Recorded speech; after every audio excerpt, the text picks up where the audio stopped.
Morning all. Good morning. Morning, Roxanne. Sweeping time. Terence Cummings, morning. Alberta Sampert, Arlene Lewis, morning to you. Glenn Richardson, morning, sir. Maria Ghani, morning. Shadley Jimenez, morning to you. Jacqueline Phillips, morning, Rookman. Let's see. Yeah. Oh, tomorrow is your birthday. Well, happy birthday in advance, Rookman. Margaret Powers, morning. Cyril Mayas, morning to you. J Dimple, 66, morning. Think for yourself, morning. Donna Walcott, good morning to you. Christopher Sylvester, morning, sir.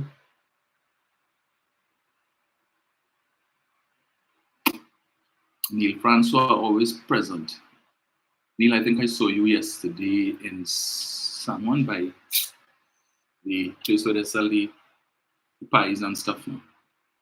I think I was driving. I was going there actually, and I think while I was driving in, you were walking out. Shelton Lewis, morning. Denise Bramble, morning to you. PF Cutters, morning. Sally McNeil Connor, good morning. Who else we have there? Terence, one morning, Anna. Morning, Terence. Annette Neptune, good morning. Kennedy Joseph, Emerson Brown. Patsy Nelson, morning to all of you guys. And who we have on Facebook? Carol Myers, morning, Carol. Yes, overcast, Carol. That sleeper sweet this morning was tough to roll off my bed. Morning, Joy. Alison Boyce, morning to you. Alana Rose, morning. Good morning to His Excellency, the President of Pleasantville, Nigel O'Connor, and First Lady Marcia Keegan. Adriana Alexis, good morning. Diane Charles, morning, Diane. Raymond Penny, morning. Angela Carty, morning to you. Let's see, Joy George, morning, Joy. We have two Joys. Teresa Francis, morning to you as well. So, turning this thing here. Right, so let me say good morning also to Mr. Chance, to Mother Tunapuna, good morning to Angie, to Mr. Yates, morning, Brian, Jenny, all of you guys. Turn off this thing here and turn this thing on.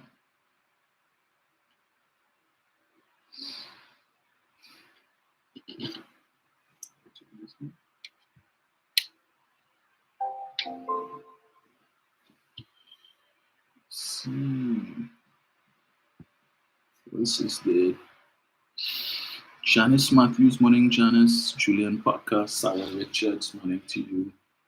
Annette Beard, morning, Annette. Morning, Carol. Carol Bucco. Merle Durant, morning, Merle. Right, so it's already 6:43. So one of the trending stories yesterday, yeah, was that of an incident involving the member of parliament for St. Augustine. Never a dull moment. It's like the members of that party just seem to, they just can't catch a break, right? So Khadija Amin, she's the talk of the town and has been so for the last 24 hours or so, where there is an incident, reported incident involving herself and allegedly a gentleman who she's supposedly very, very close to, who was a candidate, or was he a candidate? Yeah, he was not a candidate. He was one of the persons nominated for screening for the for one of the local government districts in Tunapuna. I think it was Ozanville. And he, based on my recollection, was the favorite of the UNC's Tunapuna executive. And in fact, the belief was that he would have gotten the nod for the seat, or to contest the seat once it is he was screened. And before he could be screened, he was, you all may recall, 2 o'clock in the morning in a bar in Tunapuna. He was found to be in possession of a gun by an off-duty police officer who um, arrested him on site. And he's currently before the courts on a gun possession charge.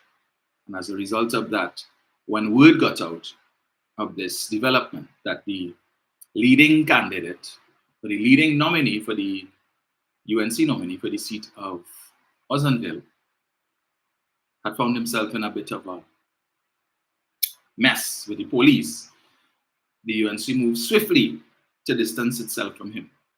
And one wonders if the reason why he was the leading nominee is because of his relationship with the Member of Parliament for St. Augustine, Khadija Amin, and whether or not she may have had a hand in, because when you look at the character, he doesn't seem like the type who is inclined to politics. He doesn't seem like the type you would see coming forward out of a sense of patriotism or wanting to serve. He doesn't strike me as that type at all, not the political type. So one wonders whether or not the goodly MP had a hand in encouraging this individual to step forward and perhaps give him the assurance that had he done so, he would have had the backing of the Sunapuna executive and perhaps the nod from the screening committee. Now, I'm almost certain that would not have been the first time that Mr. Swift would have been in possession of an illegal firearm for which he did not have an FUL.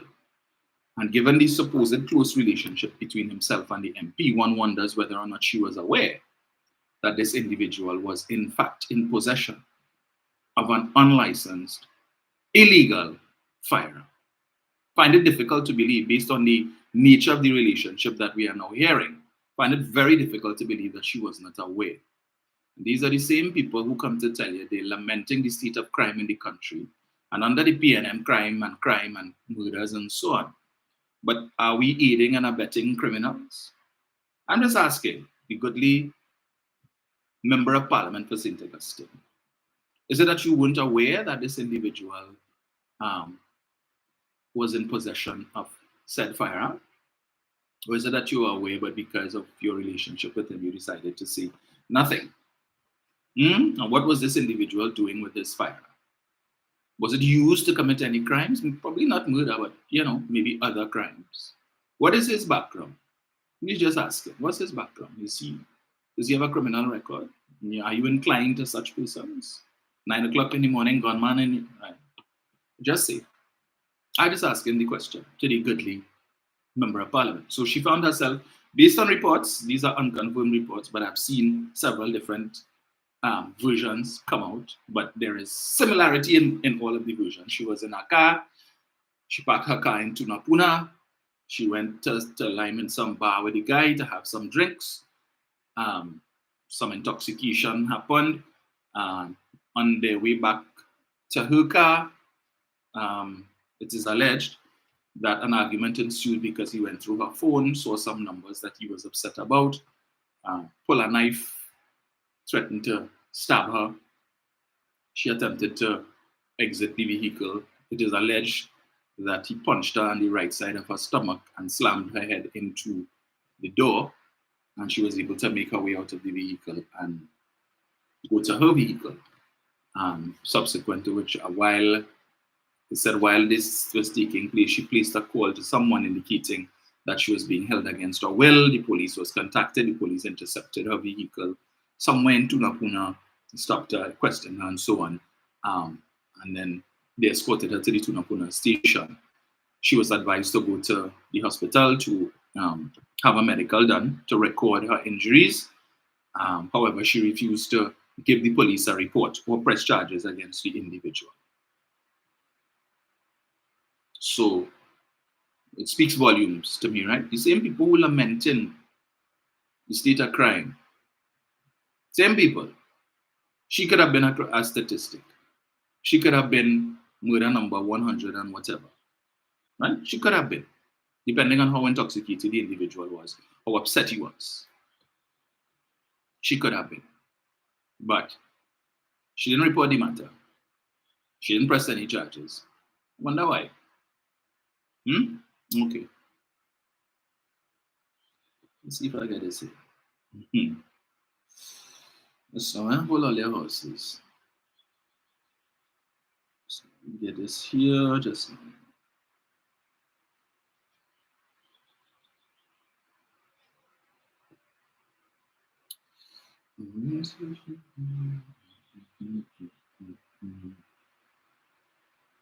um, now what's also interesting is that the MP had posted on her Facebook page when the rumors started to swirl, or the information got out. She posted on her Facebook page.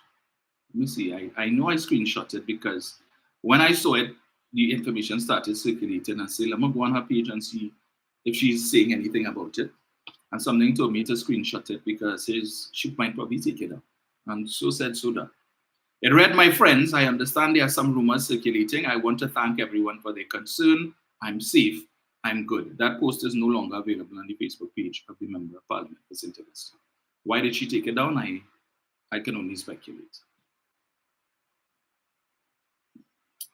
But bet your bottom dollar had it been a PNM MP. Oh, God, you wouldn't get that. Just now. Let me see if I have this thing here. What is the account just now? No, I didn't save it. But it's not important anyway. We don't need to go into the details, the final details, because I'm sure persons would have heard about it already. Let's just see. So, yeah, but anyway, that's the situation there. So there's been no comment from other members of the UNC on that matter. It's a developing story, but just goes to show questions are being asked. What is the relationship of the MP? But we could surmise based on what is in the public domain. Um, and should they be successful in the should they be successful in the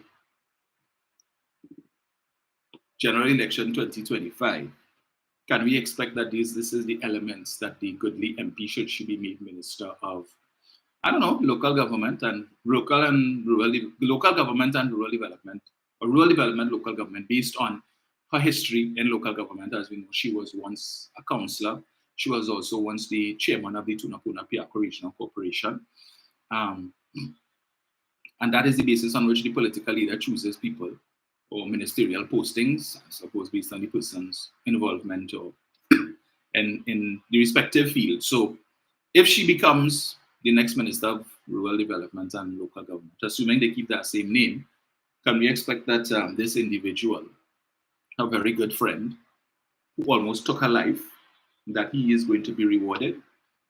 Maybe bucking contracts, things like that. Some big work in the ministry. I don't know. No, I remember they're above board. They don't engage in activities like that. No, they don't. It's only PNMs do them things. Anywho, right. Moving right along. Permission just to play a little bit more of Mr. Ramboli this morning. Not much, just a little bit. Yeah. Let me get this here.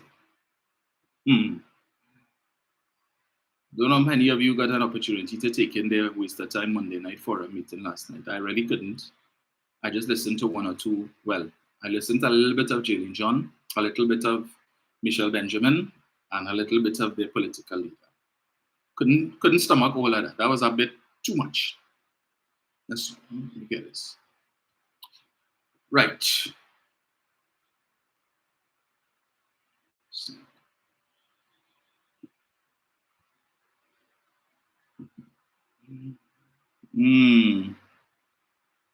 Yes. Where is it?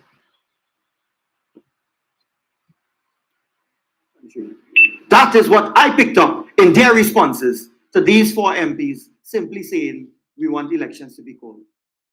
Are these other MPs really reflecting the views of their constituents and party members, or are they simply saying what is convenient to them? While I cannot speak to other party executives, other party constituency executives, I fully expect after this, if not already it started, the defunct Chaguanas West executive to awaken from their slumber and to take instructions to attack me. Okay, you know, some of them fellas can't read and write, Imam, right? So they'll have to take some written, drafted instructions to attack me. Now, you know, some of them fellas can't read and write, Imam, so they'll have to take drafted instructions to attack me. So, in other words, what Dinesh just told us there is that the Chaguanas West constituency executive is fully dunce. He said they can't read and write. Fully dunce. So they couldn't find people who could read and write to run a constituency executive. Instead, we needed to uphold what people already know about the party. Fully dunce. And these are the people who they would want to put in position should they come into office. I mean, if you tell me I have one person, maybe even two, who illiterate. I mean, so many of them fully dunce. But when we say they dunce, they vex. Okay. All right, Dinesh. Thanks for endorsing that, for letting us know that it's not just Kuchur when we say it. Kamla Prasad Bisasa in this point, and I did, in battling the scourge of crime today, is to remind UNC members that we are greater than our individual components. If we are sincerely interested in building this United National Congress Party, if we are interested in building the UNC brand, it is only an honest critique of the current management style which will suffice. I want to turn to something which is very critical and continues to be controversial. Stand your ground law. Stand your ground law is controversial legislation. It is a controversial legislative initiative. My two brothers are here in law, Kyle Taklal Singh, Stefan Ramkisoon. They will tell you this is a clear departure from the common law developing over centuries. America is a prime example of how stand your ground law has taken an extreme twist from what it was originally meant to do. However, I do support Kamla Prasad Bisasa in this point, and I did. In battling the scourge of crime, some initiatives are bound to be controversial.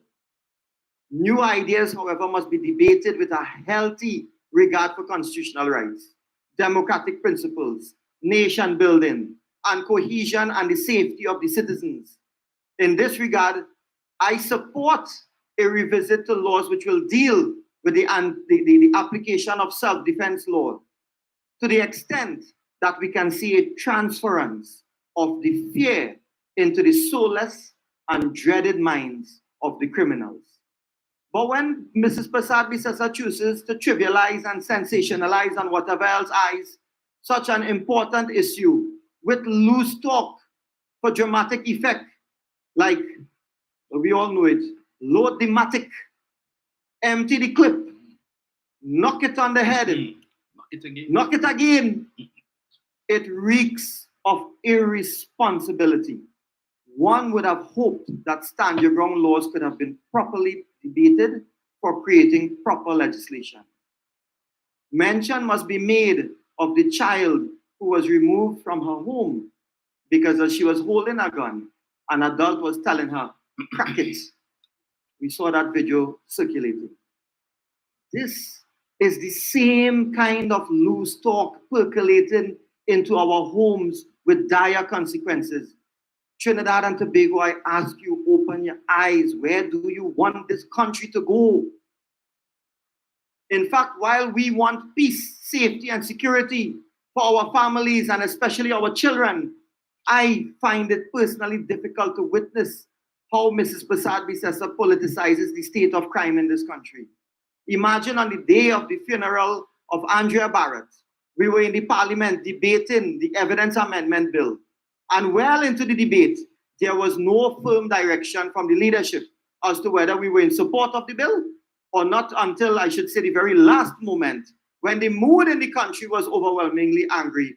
Then we knew that we would support it. It must be heartbreaking for citizens that the leaders can't. Loose talk, reckless, load up the matic, knock it on them, cock it back, pull it back, knock it on them and knock it again, loose talk. Loose talk. But night after night, we were hearing that. Night after night, we were hearing that. I am sure there were times when Mr. Rambali was sitting in the audience. Load up the matic, load up this matic, knock it on them. What kind of loose talk she getting on with there, boy? You know, Kamala real reckless and how she can say something like that. What going on with this woman, boy? Something wrong with she. See why I can't take them men seriously? See why I can't take them seriously? You come on now. There's loose talk. You recognize that all of these things added to the results of the polls, where you all were supposed to beat the PNM to a frazzle and then beat the frazzle too. That didn't happen. Right? It's loose talk. They just sit down in the audience. It's not here alone. I sure there are plenty others who realized that that would have contributed, that was reckless and irresponsible, as he said. But they sit down in the audience. I don't know what to say with this woman. Load up the matic. Knock it on them. Knock it again. They clapping. Cussing she on the side, but clapping. Right? Because she had to see a liquid supporting and she figured we were spending here and saying she's doing something good. But we bad talking her. Right. But when he supports standing ground law, but it should be debated and whatnot. And he starts off by telling you why standing ground law is bad and whatnot. But still he supports some version of standing ground. You ever told the leader that? Who else? He should have called names and tell us who are the other MPs who also found that was reckless, loose talk. The other four MPs who he mentioned there, Anita Haynes, Rodney Charles, Raira Beer, Parry, do you all also share the view that load up the matic was loose talk? What all you do about it? Nothing. Because this has the feeling of our general election. The mood in here is one of a general election. Load up the matic and everybody start to clap and ring bell. No, they hear the chairs, yeah, boy. Like that wicked, boy, that wicked. It's loose talk, but like it resonating with the crowd. Yeah, that will give me some votes. Shh, hush all your mouth. Don't say nothing. Go with it. Go with it. Ride the wave. Like people like hearing that. The young people, oh gosh. You know, they're bringing loads of young people. Watch how them young people get out, they go and vote. Yeah, they're going and vote. You see, the leader resonating with them. She talking the language. That's what they want to hear. Trinidad. They're going and vote. Yeah. Licks for the PNM. Maybe hear she last night. Licks like fire. Licks like peas. Last person I hear say that on a platform for the UNC, licks like fire, licks like peas. I'll look for the clip. This is the same one. Again, fully done. She was given the task to introduce Damian Leiter as a speaker. The next speaker coming on is a warrior. You know why he's a warrior? Because he does worries them in the Senate. Yes, he does worries them in the Senate. He does worries them in the Senate. Yeah, he worries me. How does one worries somebody? Well, he does. Like, you give that person the task of being MC for the night. Anyway, we're going to find that. Oh boy, never a dull moment. Dinesh. Well, I saw he continues to make the rounds. Yesterday he was on CNC3 Morning Brew with Jason Williams. As I mentioned Jason Williams, let me just say something in passing. I've heard Jason Williams speak on a few occasions. Maybe I'm wrong. Maybe is my imagination. But I sense a tinge of bitterness on his part. I could be wrong. And I don't know if it stems from the fact that he was made a PNM senator, and he might have been quite content to be a PNM senator, and then the opportunity presented itself for him to contest the Sawa Barrett area seat. And we all know the outcome of that. He was unsuccessful. He put up a good fight, but he was still unsuccessful.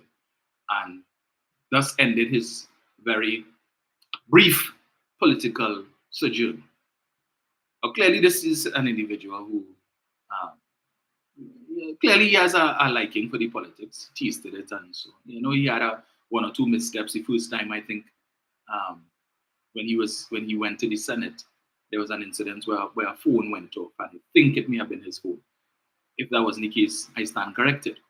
But that wouldn't have been. I don't know. Whatever. And I'm again. These are the things that we need to be mindful of, right? When, as a party, we select persons. I think I had a conversation with Harvey Boris, and he told me he would have been instrumental in encouraging Jason to run for the seat. And he was successful at screening, and he got the nod. But um, one cannot help but think perhaps the outcome, maybe he felt that he would have been put back into the Senate. That didn't happen. He would have seen other candidates who may not have been successful in vying for the lower house, but still ended up in the upper house. And these things affect human beings, right?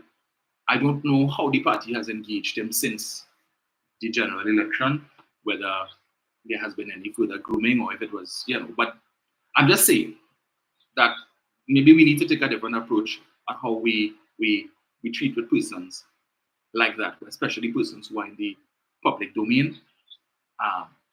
But I will leave that there for now. I'll leave that there. We'll talk on that another time. So I'm not going to play anything else for you on Mr. Ramboli for today. Let me get this here. So they had a meeting last night, and I saw they've returned to 91.9. Not surprised, because as I told you all, they blocked me from the pages, so I wasn't able to see the meeting for a while. But I see now that they are back on 91.9. Remember, I think I would have played a part in them ending the arrangement that they had, which led to my departure from the radio station because Mr. Munilal was upset, as Iowa George would have confessed. Mr. Munilal would have called him and indicated to him his displeasure and that of the party, the leadership of the party, that they were spending their money to broadcast their Monday night forum on 91.9. And then on a Tuesday morning, you have your early morning presenter, one of them, coming and rubbishing basically everything that they see. And when I rubbish, I'm not just, you all know how I used to operate. I'm not just going to come and say, they say this and so, say this and so, and they lie. I would present you, read articles, play videos to show you that what they said was incorrect or to highlight the hypocrisy. And apparently they didn't like that. And so the ultimatum was given is either us or him. And we know how that went, right? But they still went, and now I see they're back. So like they get a little, I don't know. They get a little something, man. Yeah. But let me just play this. So they resurrected the clown. I've been mentioning to you all over the last couple lives that since I think the last time Alan Roberts had made an appearance on the platform would have been sometime last year, I think. It's been a while since he put in an appearance. The last time was when he criticized Penny Beckles, and I guess he got a timeout. Right? They put him in the doghouse for a little bit. But they resurrected him, and he came. Yes. Roxanne saying long time he sounds bitter. That's Jason. Yeah, sometimes just had a bite of time and see. But anyway, we'll talk about that another time. So I was saying that they resurrected, the Doglaya last night. And true to form, he seized on the opportunity to audition for his political leader. Audition, one, for the candidacy for St. Joseph for the party, and two, to see if he could get more regular stints to speak on the platform, right? And I just want to play a little bit for you. I know we don't like to hear him, but I play it for the benefit of persons who might be contemplating giving their vote to that party, and to demonstrate and to give you all a reminder of what you can expect if they are successful next year, right? From this individual, this club. But I understand that apparently there is another rift in the party between the Member of Parliament for Princestown and the Member of Parliament for Moruga Tableland. It is being suggested that the Member for Princestown is trying to influence the political leader to purge the party of certain elements, that he has someone else in mind for the seat of Maruga Tableland, and trying to instigate the ouster of Michelle Benjamin. And she's aware of this. This is what is on the ground. I don't know. I can't substantiate. And she would have indicated she didn't want him to speak at her meeting last night, because normally when they have a meeting in Maruga Tableland, they would usually have MPs from the surrounding constituencies speak on the platform. Of course, Rodney Charles would not have spoken last night because he in the doghouse too. He's an outcast, so he's no longer part of the inner circle, so he wouldn't have been there. But what is said is that because of this potential coup, that Benjamin didn't want Padarat there last night, and so they bring Roberts. But permit me just a little bit. I crave your indulgence. Have no cars, no, because the printer here print the receipt. Police have no cars, no paperwork, no pen, and they must go out and fight a criminal element that is lacking love. And the PNM say that they are in charge. They are in charge of the worst time in the history of Trinidad and Tobago. Nothing works. Our 8 babies have died. The 8 babies represent the health sector that has been decimated. Crime is at the worst it has ever been under Fitzgerald, Ethelbert, narcolepsy, sativa, sleepy, ride a horse with an 8-year-old boy and enjoy it hands. Nobody gets water. Under Kamala in 2014, 74% water, 24/7, turn on your tap. Now it's at 16%. Education, on Tim Gopi Singh and Fazal Karim and the UNC, children had opportunity. Now education is dead because the Minister of Education wondering whether to foster Rowley or to Rowley foster. Energy sector is decimated under a small pin, arrogant dunce lawyer who know nothing about energy but travels all over with Rowley.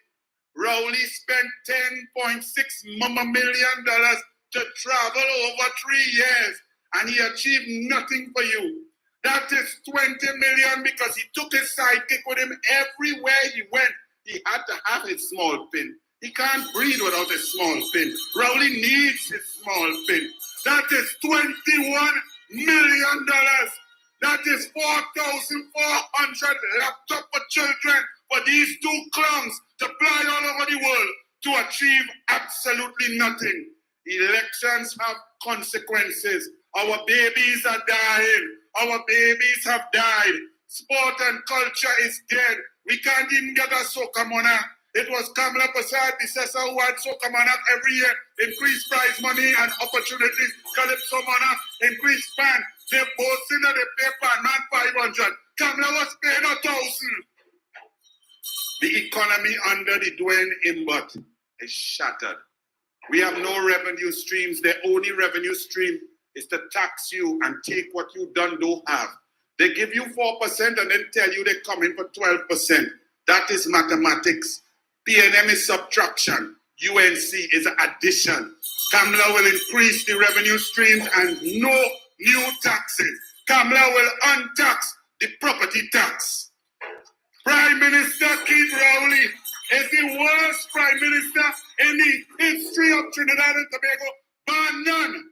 He win that like Usain Bolt win a running race. Rowley is the worst. He has no heart, no love. He doesn't even care about his own children because he determined who inside and who outside.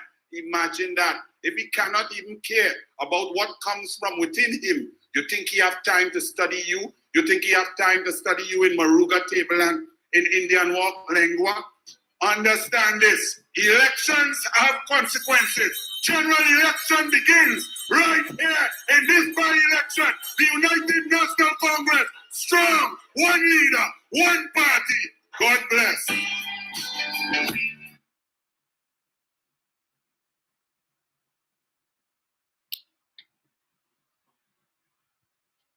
Yeah, that's one of the potential candidates. I would love to ask a question. Did any other candidate put in a nomination for St. Joseph? Or do they understand that that is a done deal? That's Anil's seat. Anil has been working that for the last 2.5 years. as he would have indicated to the media after he filed his nomination papers. I'd love to know if anybody else put in a nomination for that seat besides him. Nobody else? Okay. All I hear that. They cannot debate on substance. Can't talk about policy, right? Can't speak about issues. Every time he mounts a platform, wherever it is, anytime he gets an opportunity to be in front of a camera, that's all he can talk about. Fitzgerald, narcolepsy, sativa, ride on a horse and a bit of 8-year-old boy and enjoy it. Right? This lout who didn't even know himself in the savannah. Anel.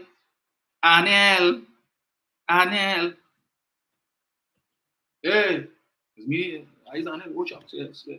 How you going? Yes. Right? He didn't know himself. So she wanted to put a rum cork to contest the St. Joseph seat. Right? A rum cork to sit down in the parliament as a member, as a minister. That's what they want. You hear that, man? Yesterday you do a live talking about respect and you have respect and respect. Really? This man know that word? He probably thinks that that's a new brand of rum. Because respect shouldn't be in his vocabulary at all. I want to tell him, I hear he talk about, he gave some example. He was talking about lambasting Dinesh Rambali again, and he was giving an example. I want to tell him something. He said, in the example, he spoke about St. Mary's College. And he was saying, he was maligning CIC, talking about he hates CIC, he hates St. Mary's College, and David Naked is his boy, but the one thing he don't like about Naked is the fact that he went to St. Mary's College, and he don't even have a stripe, a blue and white striped jersey, and he went to town on CIC. I want to tell that clown something. Let me tell you. You're not fooling nobody. You and Fatima. Tell the truth. The truth is that you're vexed because in your time, you couldn't make the grade to pass for your first choice, which was CIC, because you're fully dunce, right?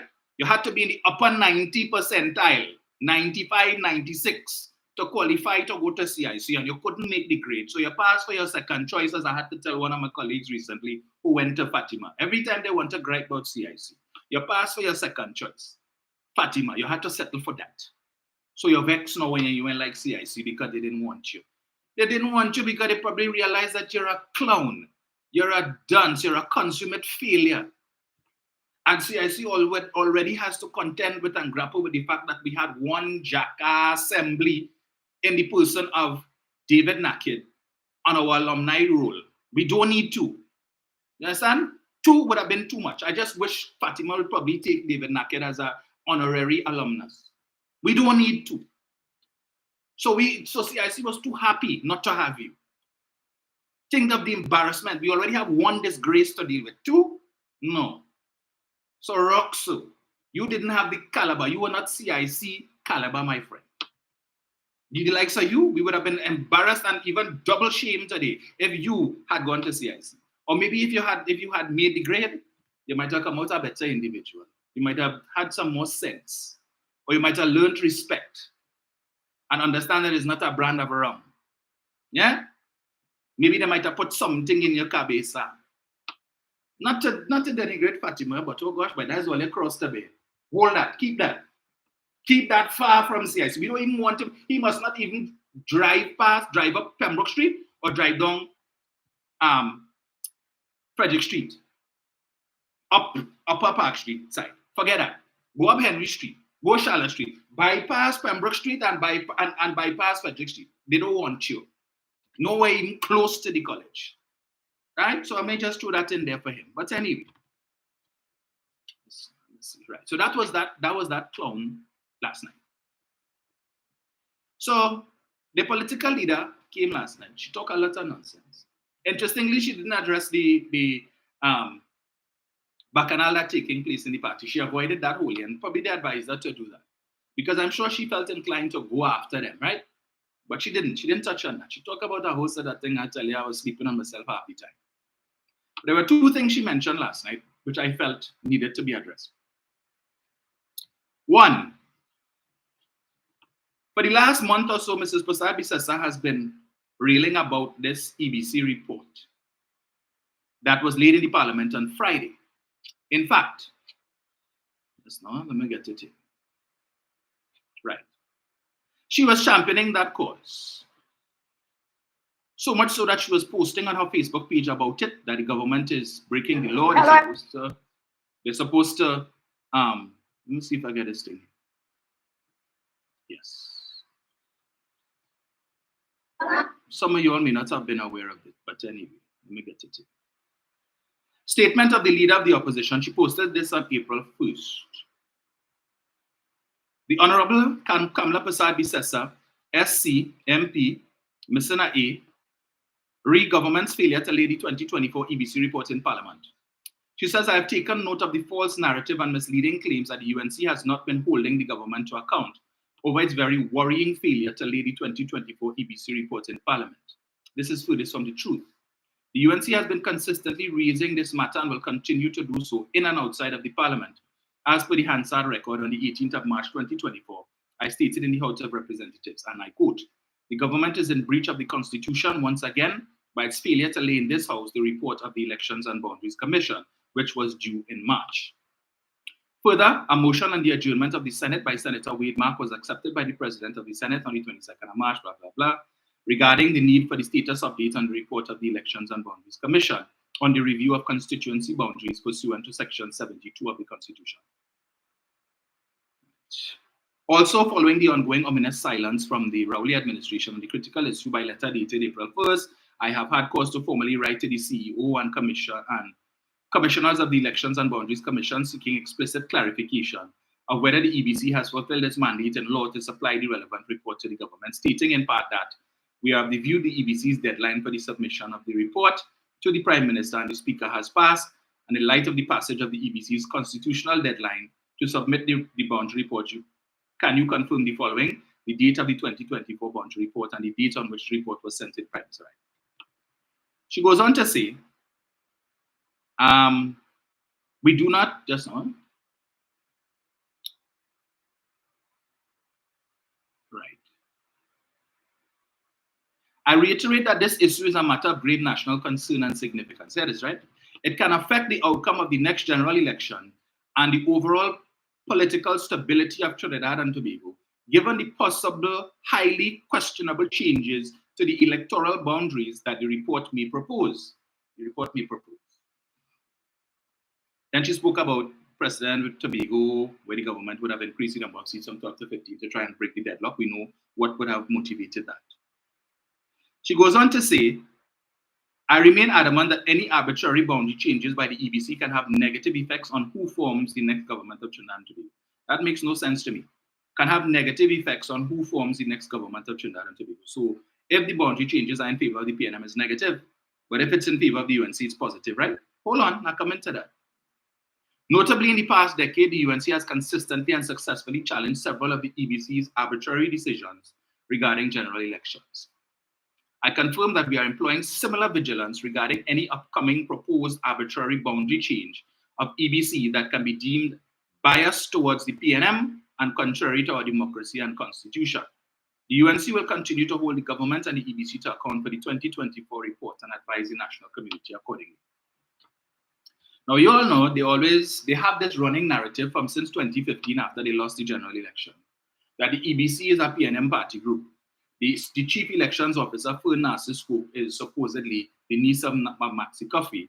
And yesterday, according to the Doglaya, she is now the best friend of the Minister of Education, Nian Gatsby-Dolly. So, as I told you, over the last 10 years or so,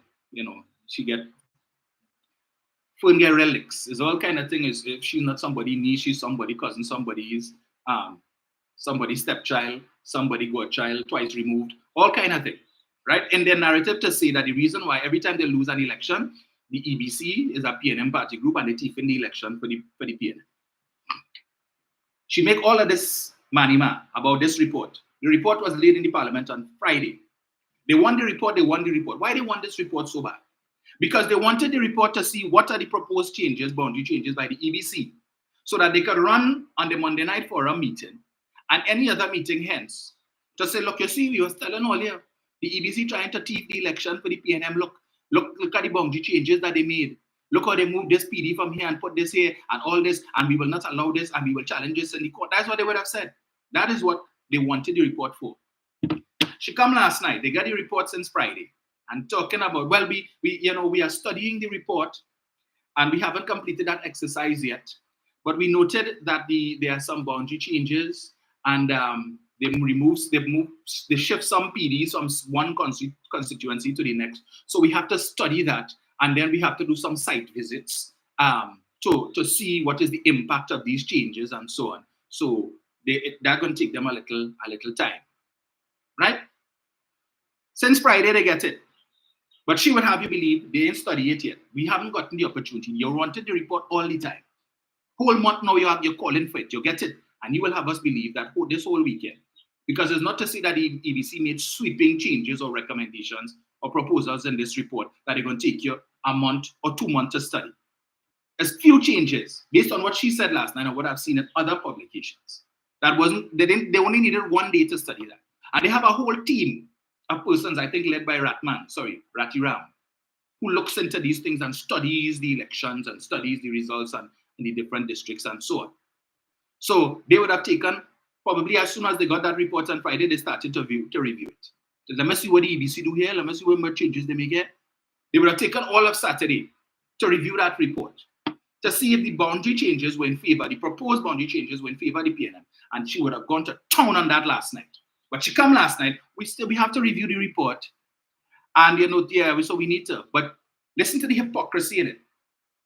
She made mention that the EBC, according to the report, is proposing the shift of 2 polling divisions from San Fernando East, which is a PNM stronghold, to San Fernando West.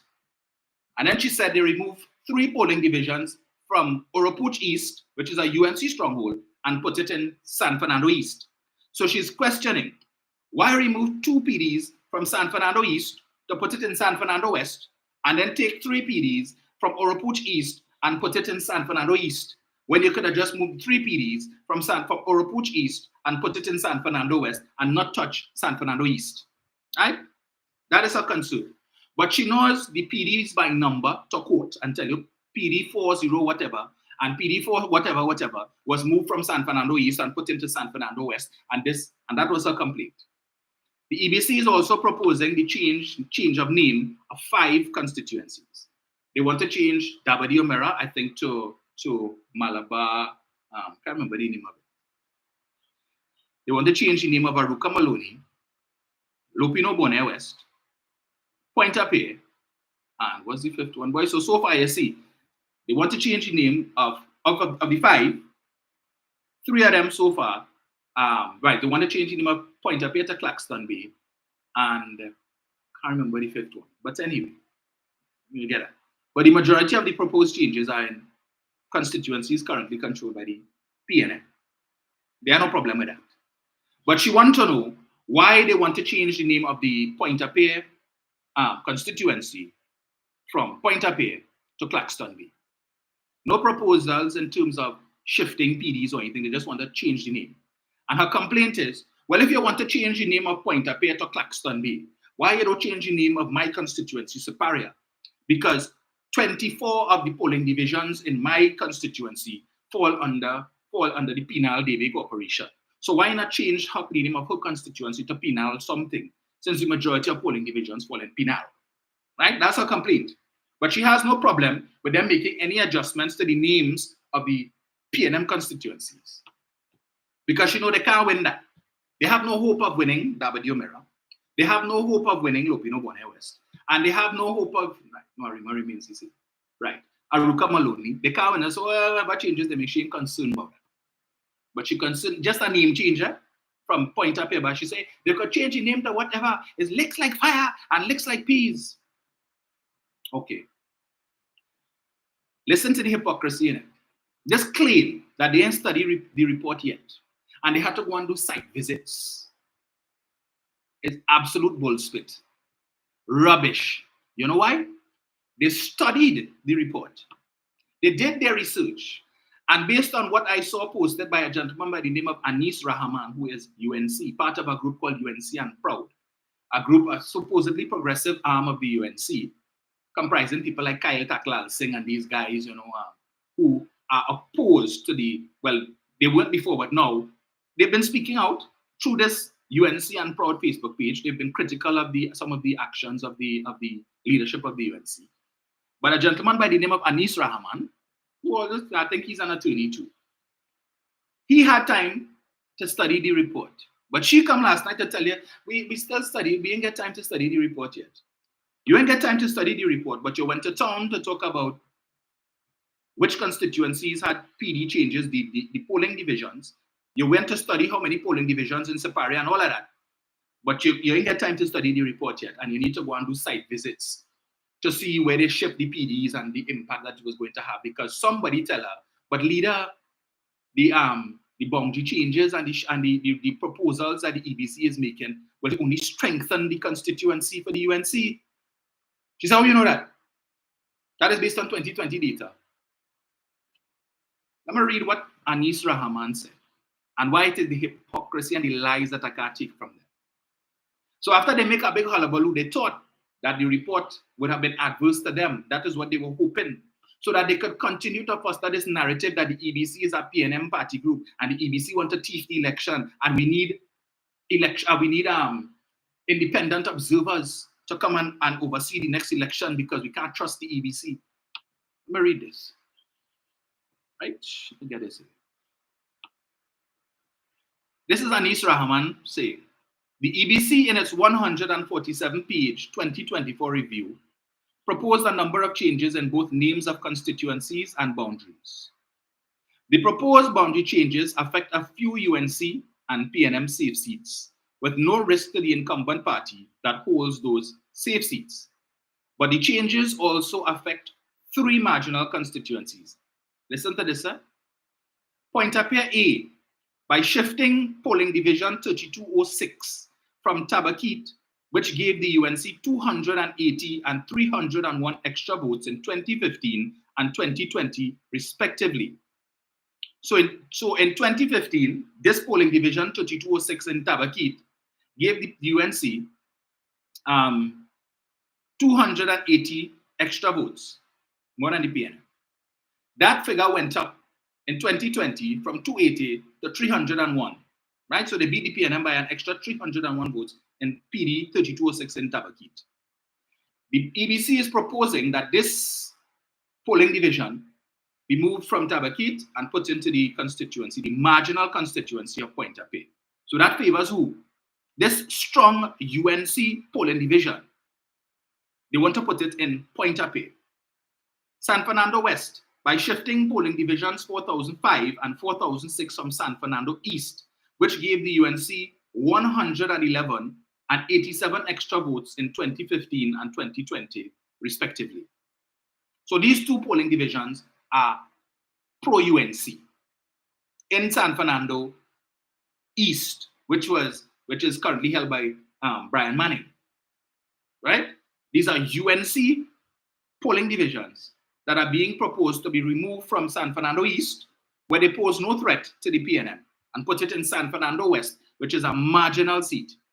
So far, we see 2 proposed changes by the EBC, which will affect the PNM's chances of winning those seats, not the UNC. In fact, it would help them on a positive note, but is a negative for the PNM. La Joqueta Talparo, by shifting polling division 2390 from Kumuto Manzanilla, which gave the PNM 12 and 18 extra votes in 2015 and 2020. Look at the small margin. So the change that they made that could be deemed beneficial to the PNM. The PNM went by 12 votes. So this is Kumuto Manzanilla, which is a UNC, perceived to be UNC safe seat. They're proposing the change of 1 polling division, where the PNM's margin of victory was small, by 12 votes in 2015 and 18 votes in 2020. But the proposed shifts of PDs of UNC favored polling divisions. Look at the margin, 280, 301 extra votes, 111 extra votes, 87 extra votes. Mr. Rahman goes on to say, thing doing now?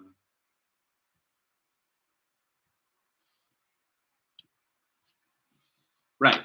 Effectively, those changes have made it easier for the UNC to retain the Point-a-Pear seat and also a bit easier to try to take the San Fernando West seat from the PNM. The La Joqueta Talparo proposed change is negligible. Of course it's negligible. Of course it's negligible. 12 votes, 18 votes, what are supposed to do? Now, while I believe, and he goes on to say that all major institutions of state that plays a part in maintaining democracy should be thoroughly scrutinized and constantly monitored to ensure that the rule of law and the will of the people are upheld, I find it difficult to peddle the narrative that the EBC go thief the elections given these proposed changes. And that is their dilemma. That is their dilemma. And that is why she didn't come last night to give you the specifics of the proposed changes that I just read for you. Because if she did that and gave you the breakdown in the same way that Anis Rahman has given you, it would belie the narrative that the EBC is a PNM party group and the EBC want to thief the election. So that is one less excuse that they could use once the PNM faithful do what they're supposed to do next year and ensure that these persons are kept out of office. But he has put it here succinctly, which shows you that the proposed changes by the EBC is likely to make it a little more challenging for the PNM to win the Point-a-Pear seat, which is a marginal seat, and also make it a little easier for the UNC to wrest the San Fernando West seat from the PNM. So the PNM has their work cut out for them. Are we in the PNM now supposed to come and say, you see the EBC? Because in the last local election, they increased the number of electoral districts from 139 to 141, with the creation of 2 new electoral districts, Cuba West, Roystonia, which was won by Vanessa Kusi, the wife of one of the divers who lost their life in that barrier incident. She's UNC. And I think the other seat was in Mayaro, which they also captured. Right? So are we in the PNM now to come and malign the EBC? I see the EBC do anything to help the UNC? They give them 2 extra seats in the local government, and you see these changes they're making now, they're looking to sabotage the PNM. Now, if we come and say that, they say, well, you see, well, we were telling all the time that yeah, but it's not in the same way. So PNM supporters find themselves between a rock and a hard place. We have always been strong defenders of the EBC, and I'm not saying that the EBC has done anything here untoward. I am not implying that the EBC may have done these things to dispel the notion that they are a PNM party group. I would like to think that they would have applied scientific strategies to come up with these recommendations, albeit that it is not in the PNM's favor. So which means that the PNM has a work cut out for them. So if you thought that it was going to be a cakewalk, clearly, if it is the parliament approves these recommendations, the PNM need to start working from this weekend. Because I think the report has to go to a special select committee and so on for them to review it and discuss it and then come back with the reports and so on before it is debated and there's an outcome. Right? But you know, if it is that the PNM doesn't support it, you say it's because, you know why? Yeah, it's because it affects them, whatever as the case may be. And this is the dishonesty that I can't take. So you come last night and lie, oh, well, we need to review the report, we need some more time, and we have to go and do site visits, and we have to do this, and we have to do that. I put it to you, you ain't going to hear nothing about this report again anytime soon. You know why? They're hoping for the 9-day wonder. After they make a big thing about it, then people go forget about it. We can't talk about it now. It was just like when in 2018, 2019, when they wanted the witness statements of the 2 former Petrotrin board members. The witness statements that Malcolm Jones was going to use in his defense to show that the decision made with respect to the gas to liquid plant had nothing. It wasn't bad. It was just a bad business. It wasn't something that was deliberately done to justify why they wanted to sue Malcolm Jones, right? All the while they were telling us those 2 witness statements would prove that it was that the decision by the government to pull back the case or to withdraw the case against Malcolm Jones was politically motivated. It will prove that. They sing that song for almost a year. They went all the way to the Privy Council to get the witness statement. Do you remember that? And the Privy Council found in their favor and said yes, because they had filed a freedom of information request and the government had refused to give them, Petrotrin had refused to give them the witness statement. And the Privy Council found in their favor, which is why they don't want to go to the CCJ, because they find the Privy Council more often than not is partial to them. When the Privy Council referred the matter back to the local court and said, yes, we find that you all should give the people what they're requesting, there is merit in their arguments, and so on. Send it back to the High Court. The Prime Minister came, I remember that press conference he did with Faris Al-Rawi as Attorney General and Franklin Khan, Minister of Energy. And he said the buck stops here. This will go no further. They want it, give it to them. I am instructing here today the Minister of Energy to instruct the Board of Petrotrin to give the witness statements to the UNC. And Faris, I recall speaking as Attorney General at the time, made the statement, I'll never forget it. He said, before the Prime Minister made his declaration, he said, I would love to give them the witness statements. And I would love to tell you all what is that in that witness statement. Because if I could do that, heaven help the UNC. That is what Faris said. Heaven help the UNC if the contents of those witness statements are made public. And when the Prime Minister instructed the Minister of Energy to instruct the Board of Petrotrin to release the witness statements, they gave it to them. A whole year they singing this song. These witness statements would prove that the decision to withdraw the case against Malcolm Jones was politically motivated. They got the witness statements in June of 2019.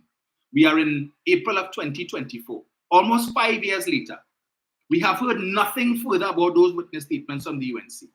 Not a press conference, not a press release, nothing. They got the witness statements, and all of a sudden they went quiet on that matter. They put that to bed because the witness statements proved, contrary to what they were saying, that the decision to withdraw the matter was not politically motivated. That in fact, the same legal team that Anand Ramlogan had hired to prosecute Malcolm Jones is the same legal team, less Varun Debedin, that advised the government to withdraw the matter. And that legal team included Gerald Ramlin.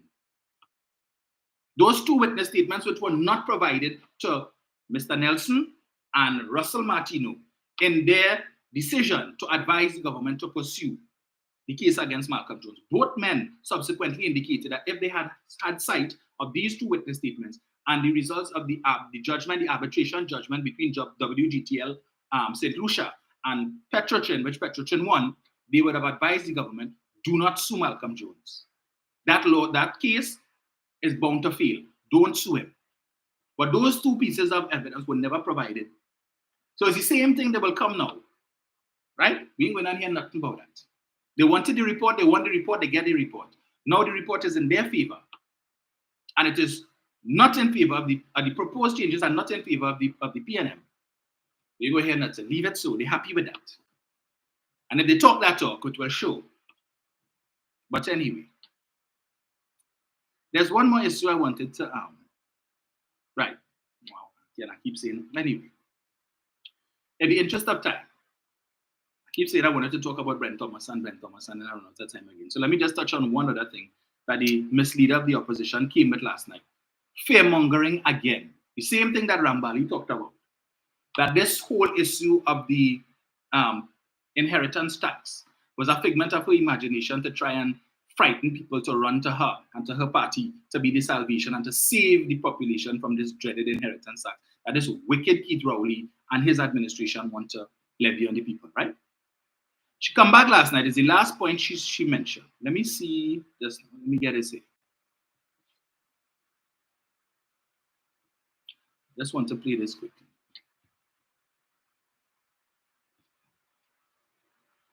We will talk Brent Thomas on Thursday, folks. I promise. We will talk that. Yeah. Because there are some things I wanted to speak on with respect to that. Just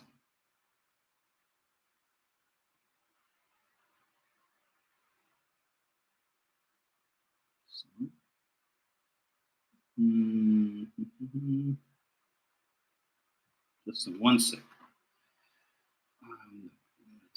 Where is it? Where is it?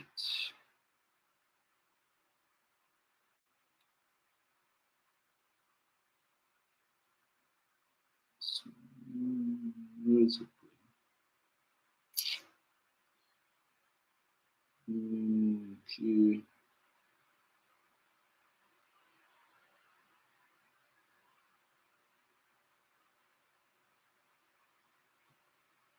Right, this is it.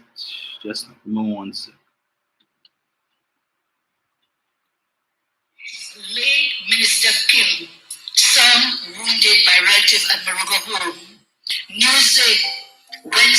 April 2021, double homicide. This is your place in Morocco.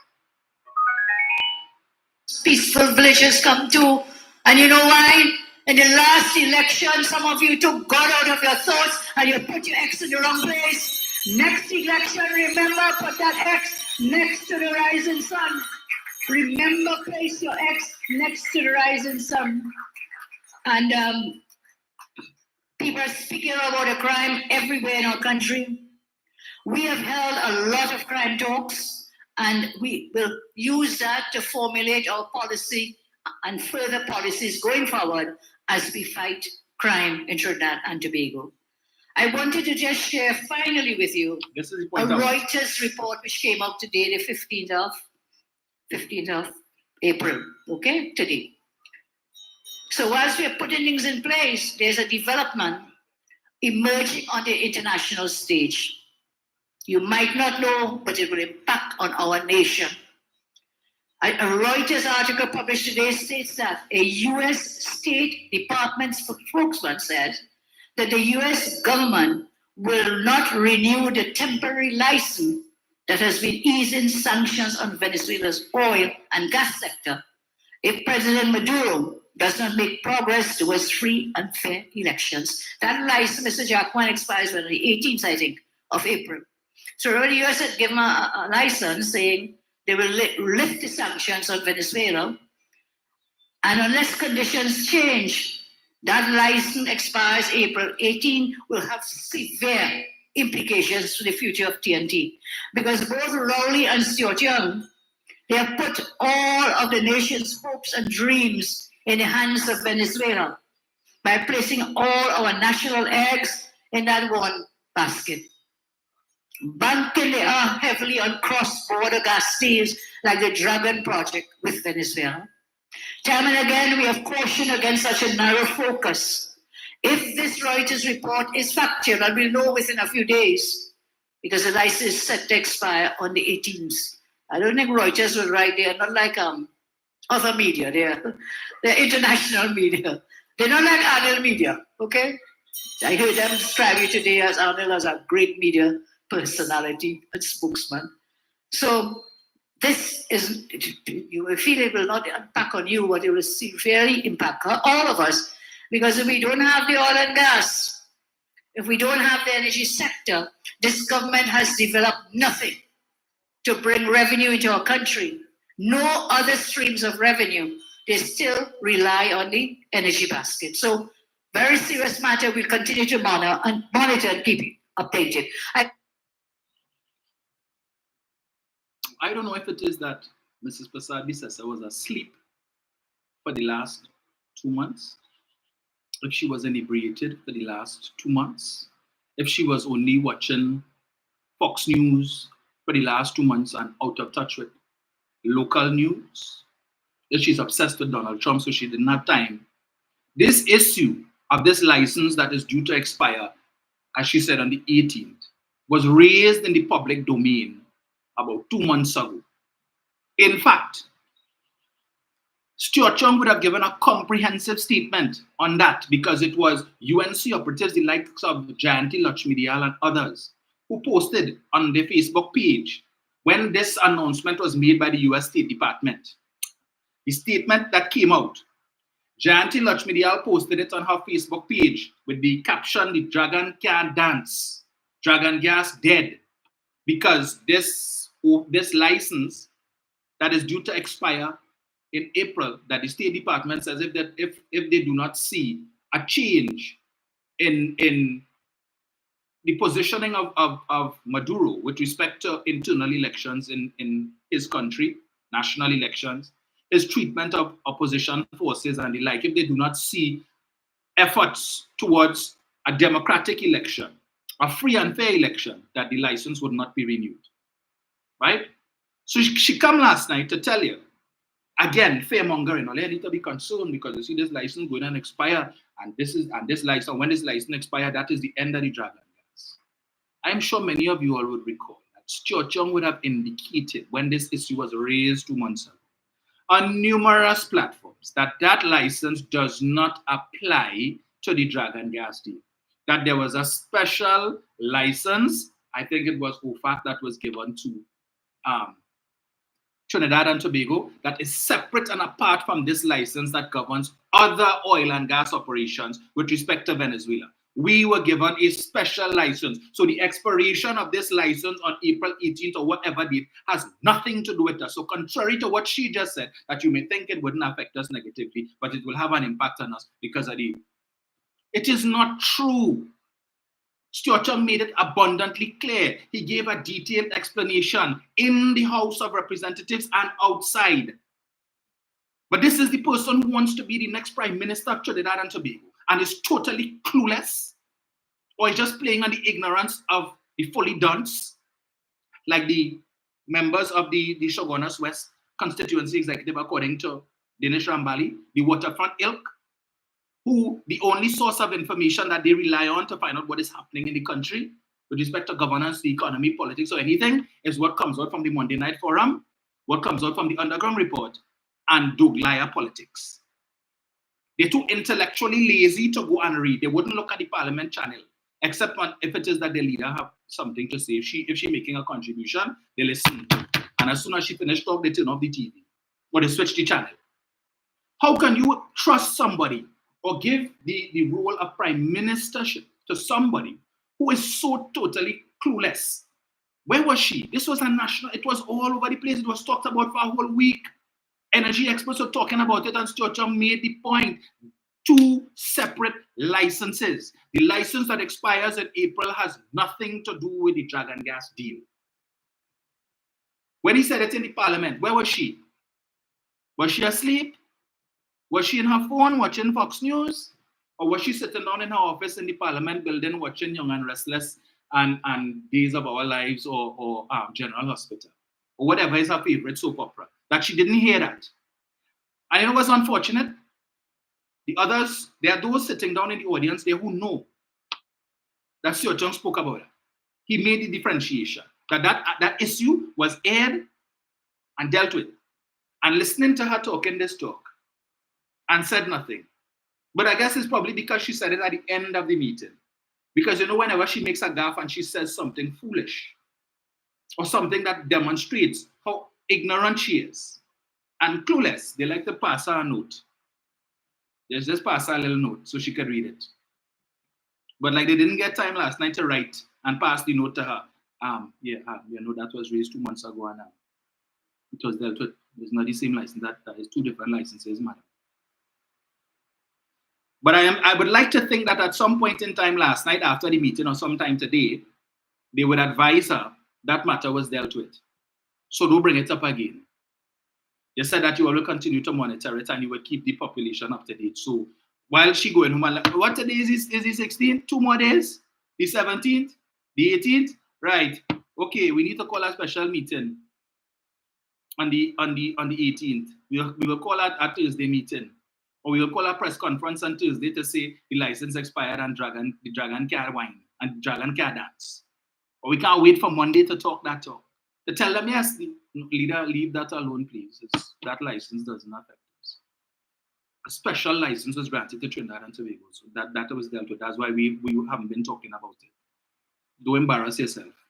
You know, just pat down. Shh, don't say nothing. We want them to think that you're lucid and you know you're actually okura with what's happening in the country. Right? So you see how you mentioned that last night. We didn't know, but now we know. Leave it alone, please. I hope Mr. Young, I know he did an interview this morning on Power 102, but I hope he would have taken note of that piece of nonsense last night and will forthwith expose the ignorance of the leader of the opposition and correct that piece of misinformation. Not that it needs to be corrected, but for the sake of exposing her for the fact that she's clueless, just as how she didn't know what was the percentage of Trinidad and Tobago's holdings in the LNG trains. That you were prime minister for 5 years, 3 months, and 14 days. That you were head of the special the energy committee of the cabinet, and you didn't know what Trinidad and Tobago's shareholding in the LNG trains were. Speaks volumes, eh? But yeah, Kamala was the best prime minister ever. Let me address one more thing quickly.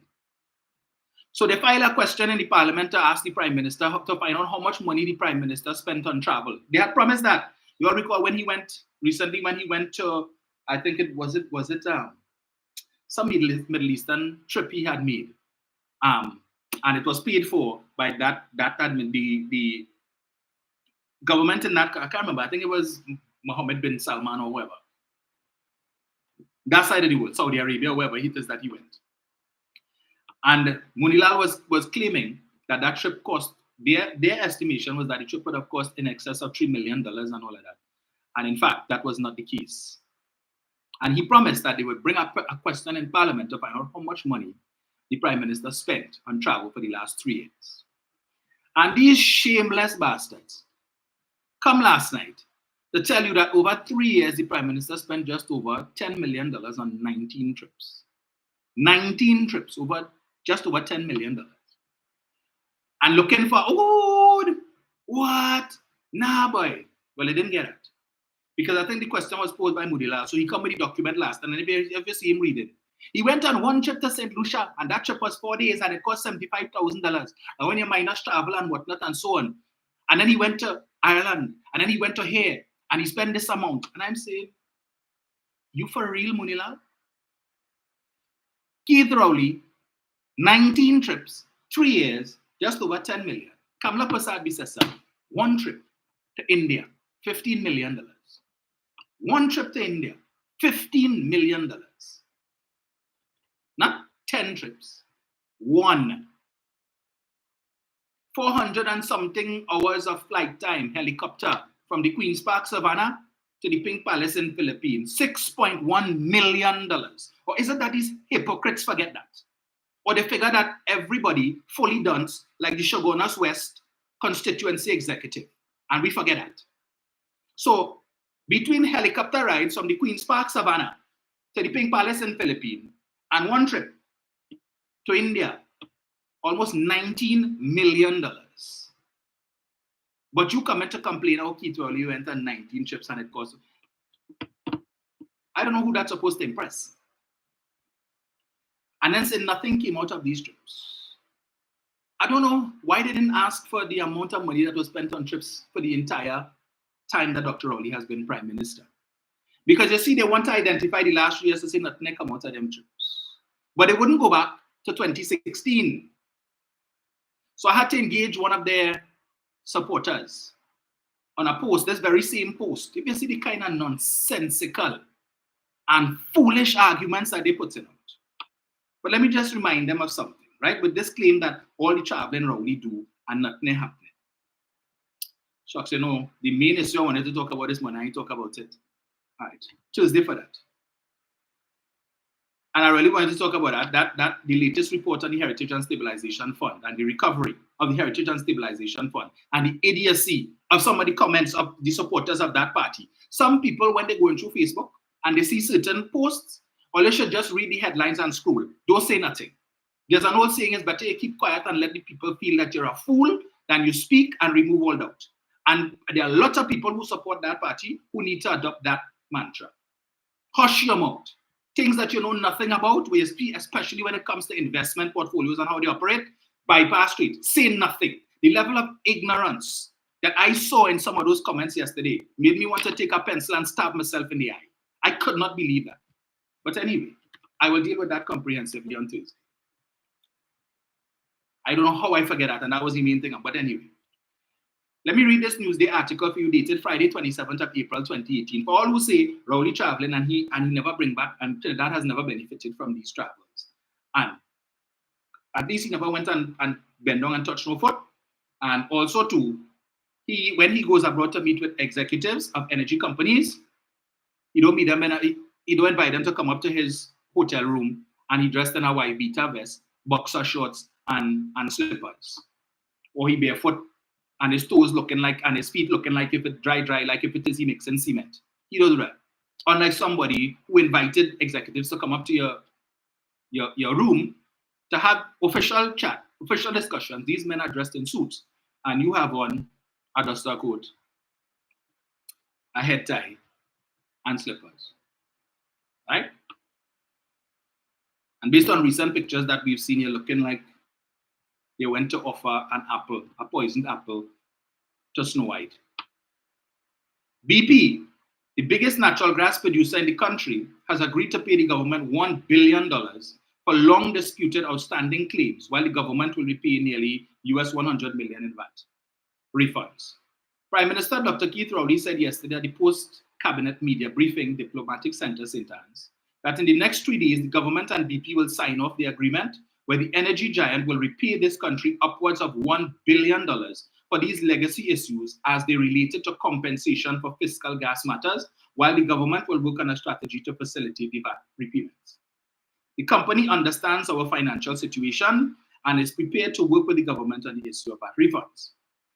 These conciliations were negotiated during the PM's trip to London last week, where he led a team, including the Ministry of Energy and National Gas Company officials, in meetings with top energy companies. Rowley said Trinidad and Tobago was able to get BP to agree to reduce the ceiling on how much the company can carry forward tax liabilities from 1 year to the other. This is a ceiling that the administration of Kamla Prasad Bisesa afforded BP. This is where they tell them, here what, come to Trinidad, drill for oil and drill for gas. And whatever money all you spend to drill, you could claim it back against any monies that you're supposed to pay us in royalties and taxes. So if you spend 100 million US, 200 million US, and you drill a hole, you drill a well, and you find nothing, don't worry yourself. Any taxes and royalties that you owe us on the other wells that are performing, you could write that off. And if it means that it's square off and we get nothing, so be it. Just continue to drill and continue to drill. I continue. This practice reduced government's revenues, he said, and both parties were able to finalize actual figures where an agreement is doable. So this Prime Minister, on that trip to London, where he went and met with executives of the major energy players, international energy players in this country, sat down with the executives of BP and tell them, here, you see that cushy deal and all the perks that Kamla gave you all is a new dispensation. I am Prime Minister now. It can't be that you all come into my country using our finite natural resources, selling it, making a ton of money, and we getting nothing. And we are prepared to sit back and say, well, it is an incentive for you to come and drill more and hopefully find more. But what is the point of you drilling more, finding more, and then you are allowed to write off the expense incurred to drill and find, and then you sell, and we still not benefited? Just so we could say what? That BP come in and we talk about foreign direct investment, but we get nothing from it? That don't make no sense. We need to renegotiate. And they agreed. But I continue. The company here has also agreed to pay royalties through 2018 to 2020, even though it is not legally obligated to do so for the period 2018 to 2027. Let me read that again. The company, BP, also agreed to pay royalties through 2018 to 2020, even though it is not legally obligated to do so for the period 2018 to 2027. So thanks to that administration, BP was not legally obligated to pay any royalties until 2027. What year are we in? 2024. 2024. But they're not legally obligated to pay any royalties, not one damn cent, to the Treasury of Trinidad and Tobago for our oil and gas that they're exploiting every day until 2027. And that making sense to them, to their supporters. That makes sense. That is good governance. These royalties, first mentioned in the budget last October, where instead of just taxing profits, the government introduced a 12.5% royalty on production at the wellhead. And these natural resources like oil and gas were part of the country's heritage, Rowley said. And once you are extracting our heritage, you have to pay the royalty. That is man. That is our Prime Minister. Unlike what is happening in Guyana, as I was reading yesterday, ExxonMobil, right? That is the main company exploiting Guyana's oil, 600 and something thousand barrels of oil per day. And in the article, I'll probably read it on Thursday, the executives of Exxon are so happy with the business in Guyana that they gave all of them gave themselves pay raises, significant pay raises, so much so that the head of Exxon increased his salary to $1.5 million a month, plus bonuses, because of the improved earnings from the operations in Guyana. And meanwhile, the same article says, while the BP executives paying themselves, not BP, sorry, Exxon executives paying themselves hefty bonuses and pay increases coming out of the sale of Guyanese oil, the Guyanese people and the government of Ghana not even getting a fraction of that money. So much so that they contrasted, they said, but while Exxon paying the executives increased salaries for the exploitation and sale of oil in Ghana, the public servants in Guyana have not been able to get a pay raise. And they're protesting in Guyana, the public servants. These people coming to our country, oil, they're taking our oil, going with it, selling it, making ton of money, liking themselves, increase in salaries. And meanwhile, the public servants in Guyana still looking for a little something, a little kakada, living from paycheck to paycheck and want to know where the money going. Yes, they're seeing development in Ghana. Every time, hotel here, hotel there, but how that benefiting them? How that benefiting them? They're paving road, building road, new highway, but how is it benefiting them financially? Every day, 600 and something thousand barrels of oil leaving Ghana. When that gone, it gone. It don't come back, you know. It gone. When that sell, it sell. So whatever money Exxon makes from that gone. Ghana have nothing to get. Or precious little. But listen to the man that is Keith Rowley, that they always, oh, Rowley this and Rowley, oh, Rowley, know what? I continue. Let me just read that again.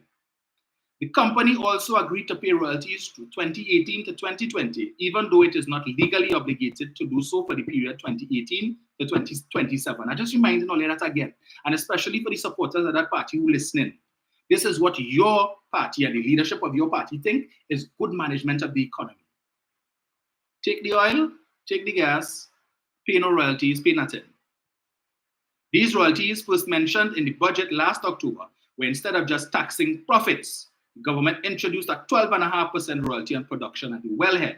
These natural resources like oil and gas are part of the country's heritage, Rowley said. Once you are extracting our heritage, you have to pay the royalty. So we ain't just want tax. So you make X amount of money and you pay taxes. But Kamla tell all you could reduce your tax liability by claiming writing off the expenses. You could carry it forward and reduce your profits to zilch, and therefore you pay no taxes. Well, okay, all could do that. But understand something, you will pay a royalty that has nothing to do with profits. So whether you make profit or you don't make profit, it has nothing to do with us.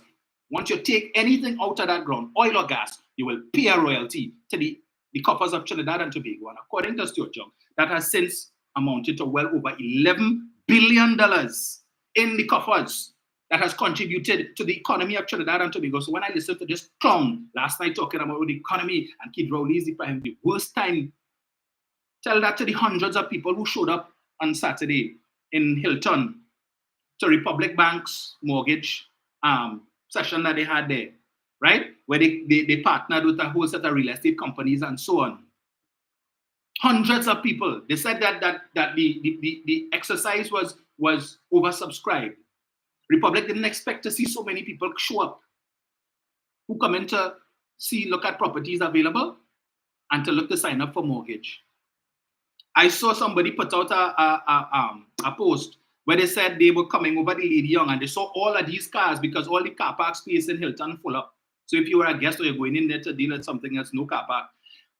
All up on the Lady Young cars parked up on both sides, going all the way down to around the savannah, the person said. And when they think they asked, something given out there, this in our Republic Bank just having a little something here for persons looking for property and mortgages and so on. The person said the last time they saw that was in the 70s when people were lined up, park up out in the cars, sleeping in the cars overnight by the Hilton, armed with the $9,000 to make the 10% down payment to get house in Diamond Vale. That was the last time this person said they saw something like that. 5 decades ago. Under who? The PNM. We ain't seen nothing like that between 2010 to 2015, but this is the worst time in the country's history and the economy is so terrible. But Tuesday we got to talk other things, like Madam Jolene last night went to Tong to talk about housing and HDC, right? And how much houses they give out, 7,800 houses, and how much keys they give out and so on. But one thing she didn't talk about was the $789 million in missing houses. That is what we want you to talk about, Jillian, when it comes to HDC. Forget everything else, all the fluff. Anything else is fluff. We want to hear about the 789. You and Munilal were on the same platform last night. The two people who could tell us where that money went or where the houses could be found. Not one of them address that issue, but we will deal with that on another day. 77017.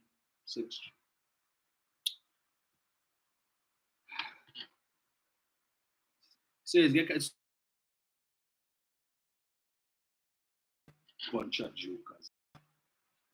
Just give me 1 second. Let me just switch this device here.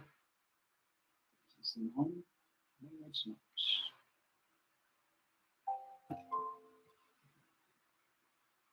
Let's try that again.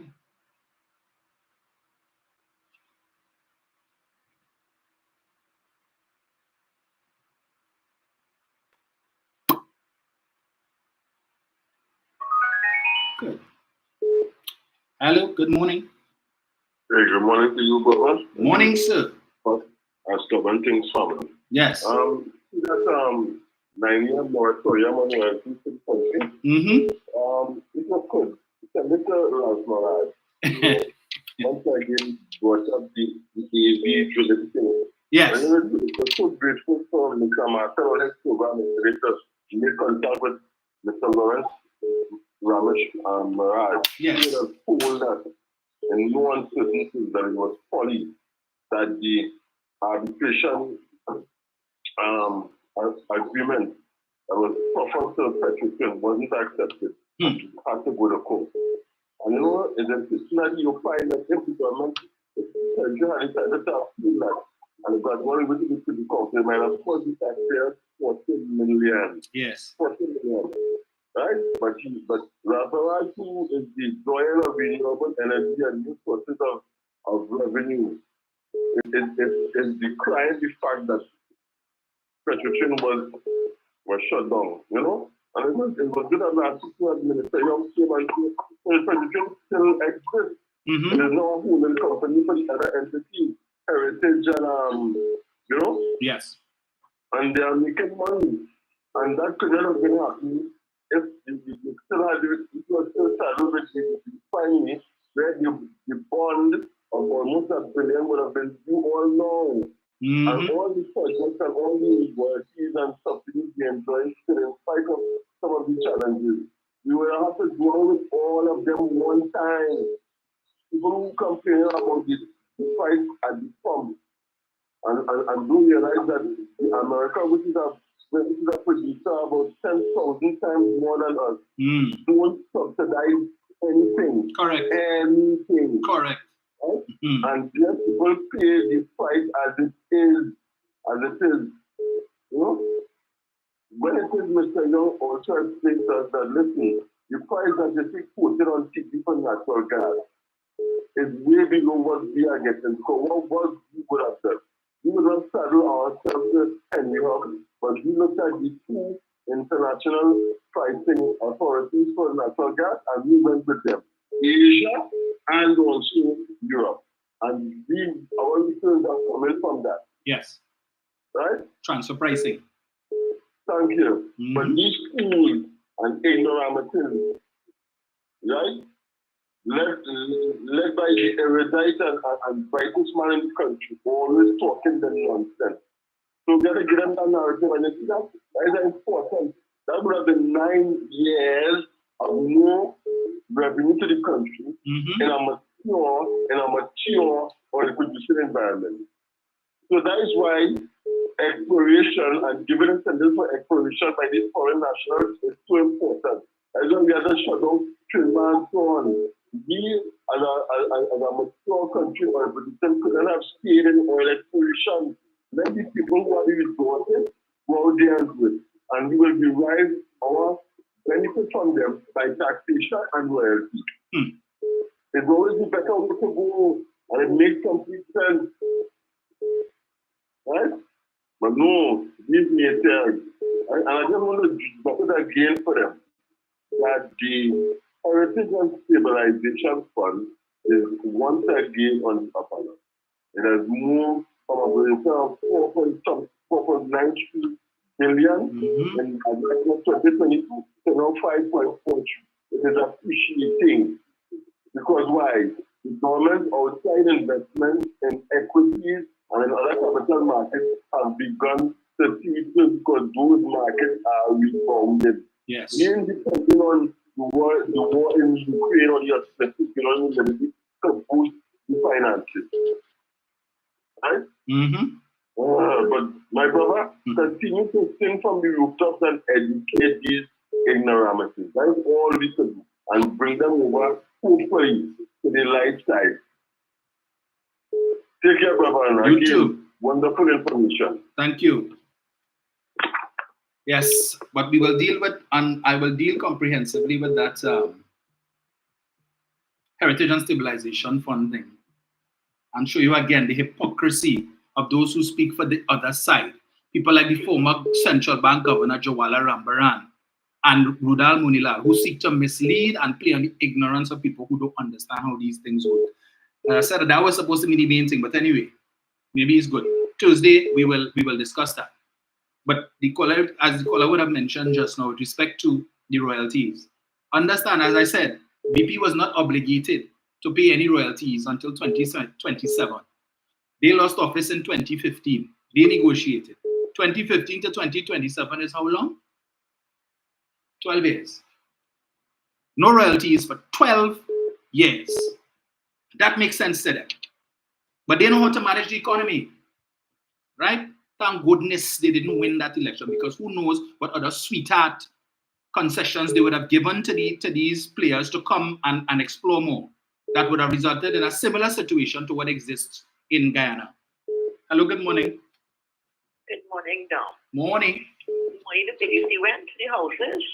He went to Parangan. Mm-hmm. He found the wrong house. It's in Parangan. So, what be 2019? He'll come back home. He found the wrong house. Oh, found the wrong house. You know anything about Alan Roberts? He wanted to be in politics as what? A gutter rat? He's always a cute wrong, scratch. And what's your gender? You cannot be seriously going after a man's private parts. You want to be in power? As what? You are classless. Nobody in the right mind will vote for you. You have to be a Ken knockoff doll. If you talk about politics, some politics. If you've got a rat mentality from UNC, you bring nothing of intelligence or substance or value when you speak. You are the cause of the UNC will always be a loser. Kamla, he was right. You have this person Joseph as what? And I heard them talking about the money Parliament already spent, okay?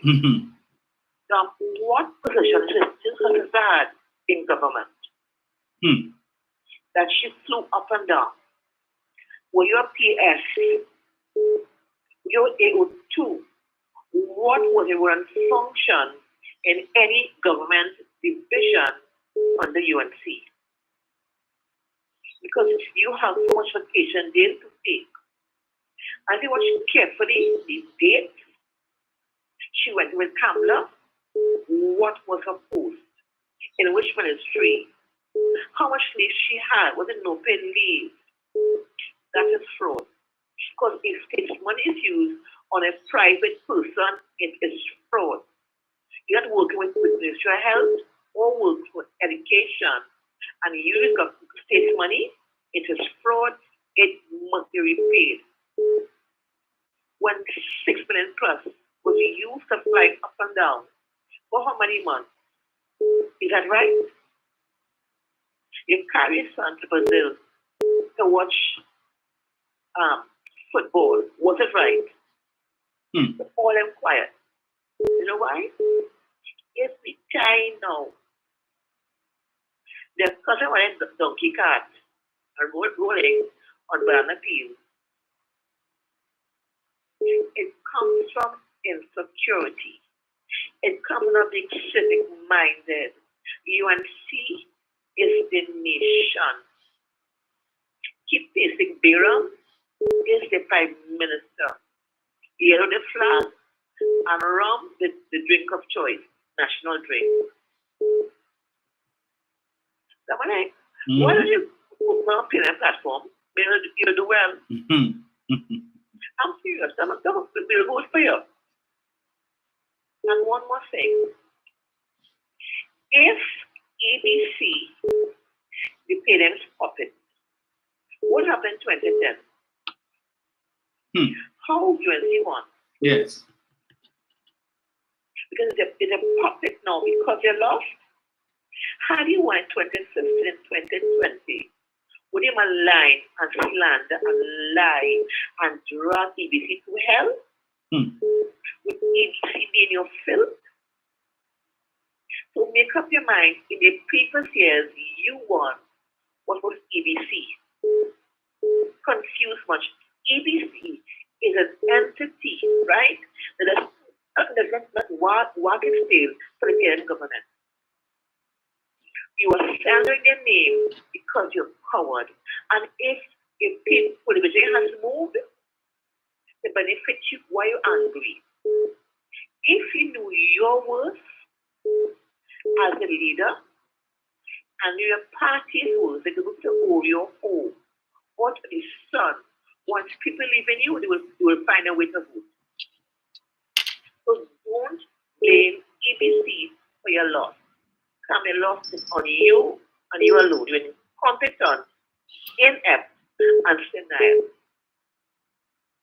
Get to the toes and slap it and ride out the setting sun. You're a dictator, a coward, and a bully.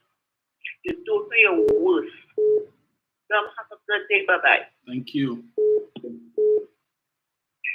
Jenny.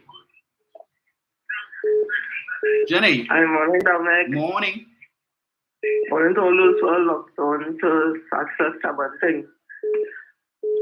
I had read an article from Mr. Freddie Ferreira. And in it, I would have, I think he would have quoted Dr. Vishnu Bishram. I always mention this because it gives you an idea of when persons of Indian descent in politics, the problems it have. And again, I would say, in that article written by Dr. Vishnu Bishram, he would have said, the failure of the, I'm not quoting word for word, the failure of the Indians in politics, while they are successful in economics, in politics, where they fail is because they are not about making good legislation.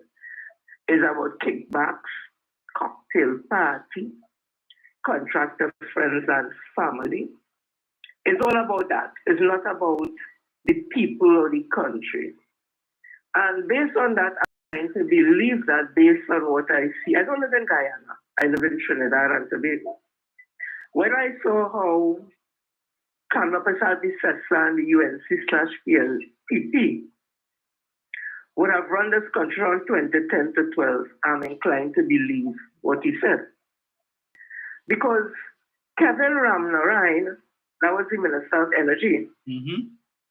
No good Minister of Energy, I'm going on what I just spoke about, would ever allow a foreign company to be drilling oil or gas in your country and give a contract where it states, hey, you don't have to give it no, give it later.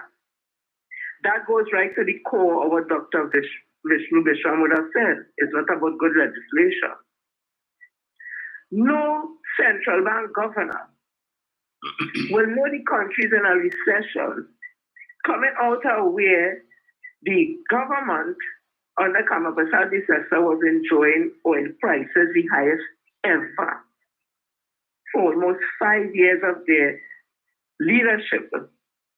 And then come in 2015, the end of the year when it had an election, to say that this country has been in recession about 2 times or something like that. No sane person, in my opinion, will do that. But then it goes back to what Dr. Vishram said. Again, it's not about country and legislation and all that. It's about parties and kickback and that kind of thing. Then I go on the Heritage and Stabilization Fund. I think that was started by Mr. Manning, where he saved money from the country to put there so we could have that as a rainy day. Guide me if I'm wrong. Didn't Kamla Prasad Bisasa then borrow money to put in the Heritage and Stabilization Fund? Mm-hmm. So they didn't save money, and the excess money where they saved put in the fund. They borrow money from the country to put in a fund. We're supposed to be one way of saving money from the country and putting into that fund. Again, bad governance. Didn't Kamla Prasad Bisasa and the government forever asking a foreign entity to come into a sovereign country as Trinidad and Tobago and put sanction on us? Again, it goes back to what this doctor would have said. The children who died in the hospital, the babies, again, I empathize with the family, and they need to do what they feel is the best in their interest to treat the matter. But then on that Kamla Prasad Bisasa and Furat Khan, Minister of Health, they sent 6 children to a hospital in Colombia. Was it Colombia? Mm-hmm. And the 6 children died. Mm-hmm. And when you ask Furat Khan, then he said it was cheaper to send them there than to send them back to America, where one of them was already doing, had medical services done, and the doctors were waiting there for the child to come back. The Children's Life Fund. The Children's Life Fund. The Children's Life Fund. Didn't people get hold for that Children's Life Fund? Correct. Because somebody from it was taking money allegedly and all that. Yes. I'll come back again to good governance. And I'm showing you where the UNC, especially under Kamla Prasad Bisasa, does not have a good track record of good governance. But you know what they're good at? They were able to promote a woman who, by all accounts, what we'd have heard is a chain smoker and an alcoholic. And a woman who has admitted she has diabetes. So if you mix those two things with diabetes, and it's long term, you can see where her leadership will be always in question, her health in question, and her cognitive ability to think will be in question. However, they have been successful in promoting this woman to be some type of god and some kind of good leader, when all the facts are there to show that the UNCPP government 2010 to 15 was a failure. And you know what happened? They have minions, in my opinion, who don't read, because Rambali said they don't do research, they don't look at data. It's whatever she feels to talk about today, she's talking about in parliament. Nobody's brief. So they have the minions, in my opinion, who don't read, who can't read, who can interpret data, come in and just spew garbage. And again, you have people who listening to that and saying, yes, Dr. Raleigh wicked, he's bad, he's evil.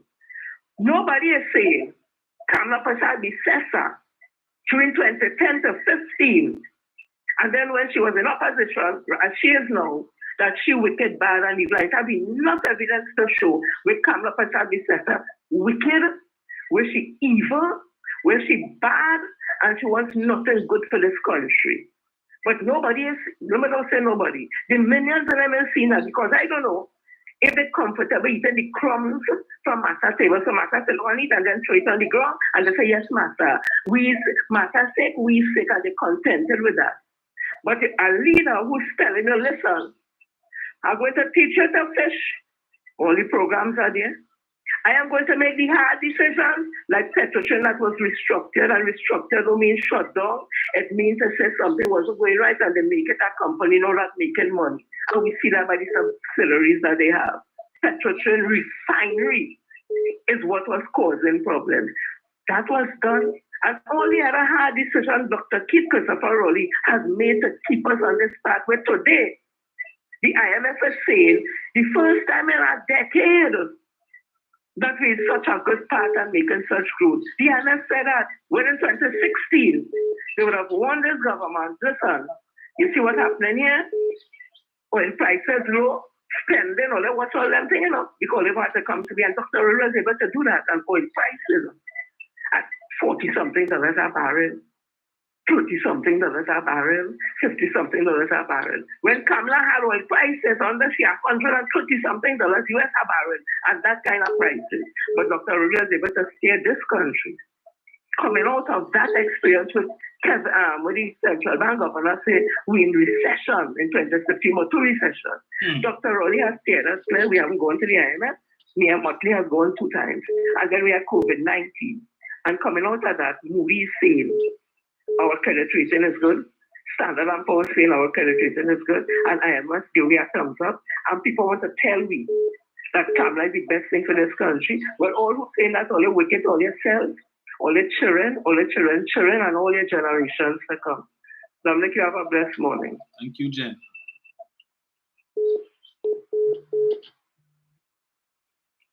Brian.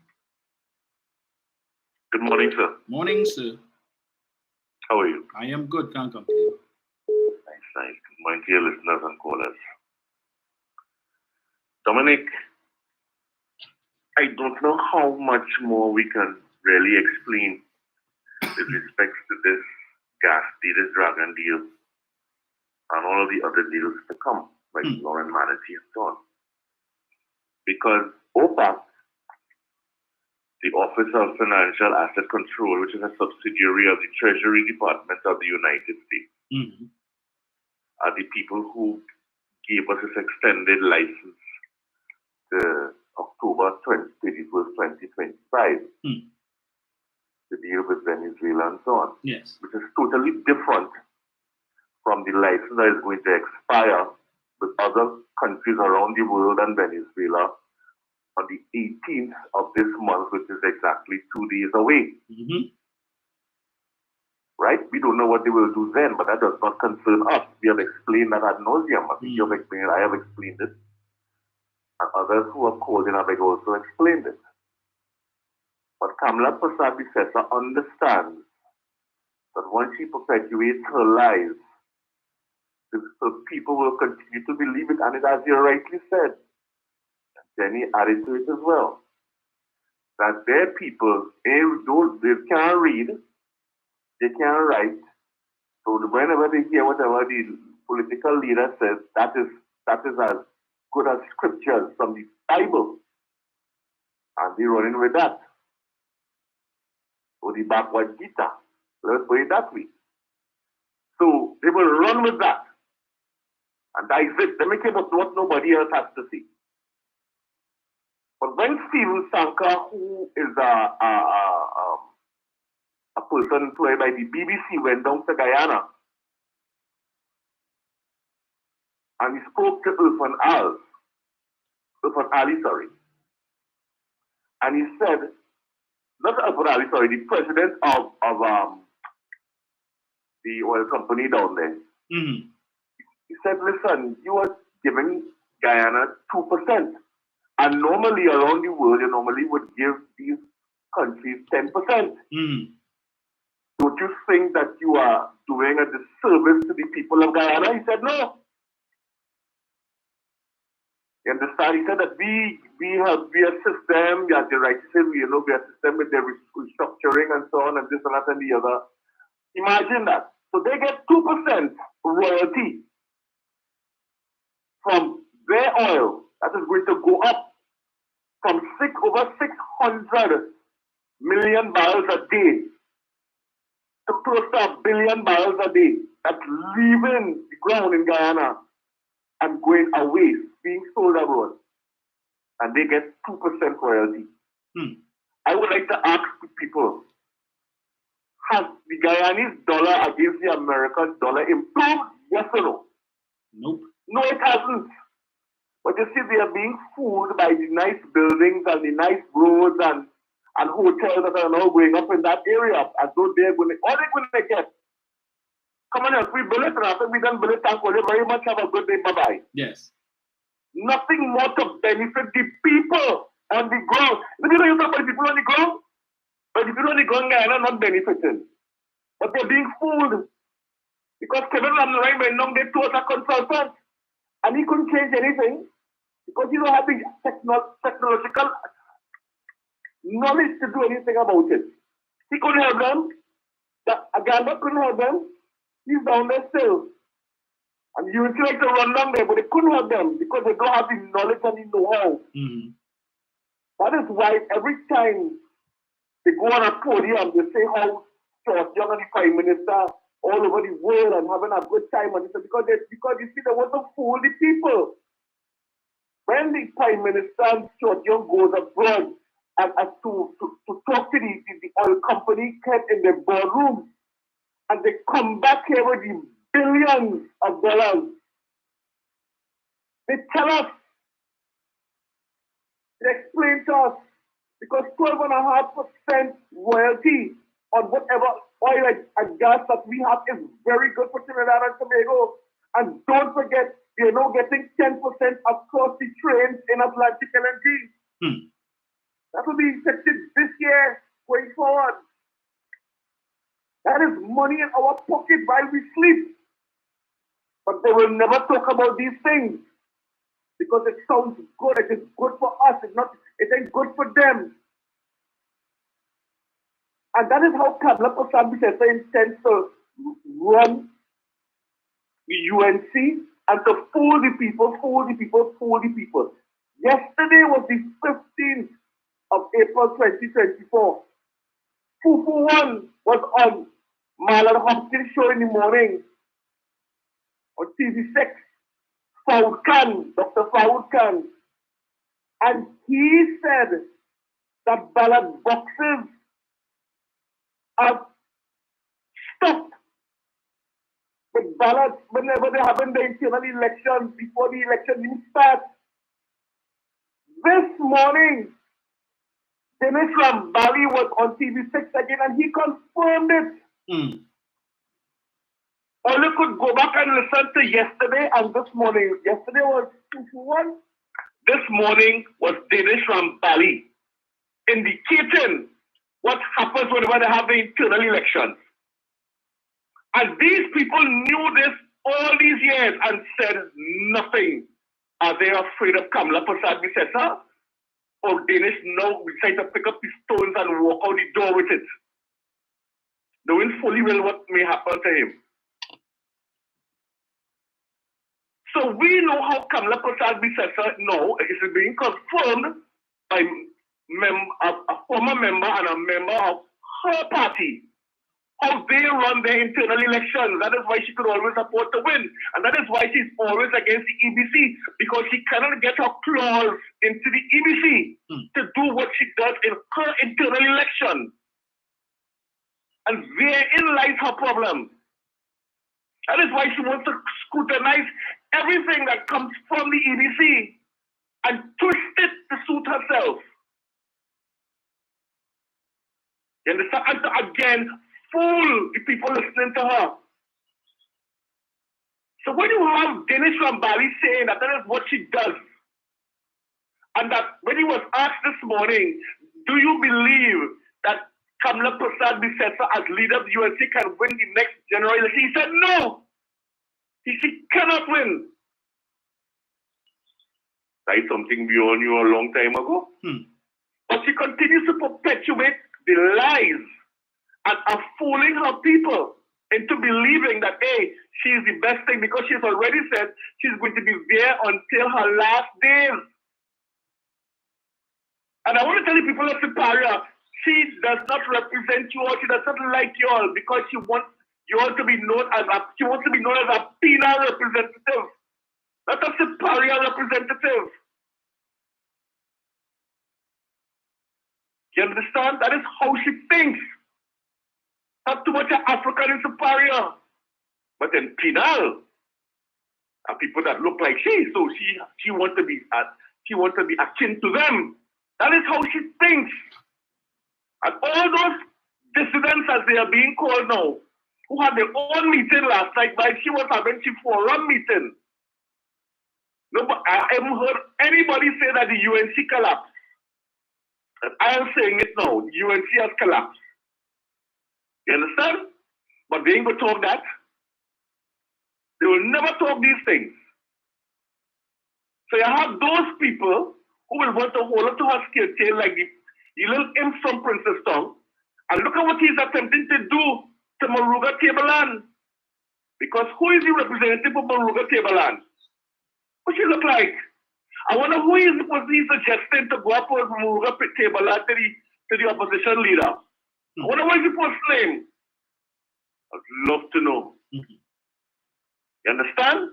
But I'm sure it will be Benjamin or anything associated with that type of slave master name. You think? We'll see. And this is what is going on. Divide and rule.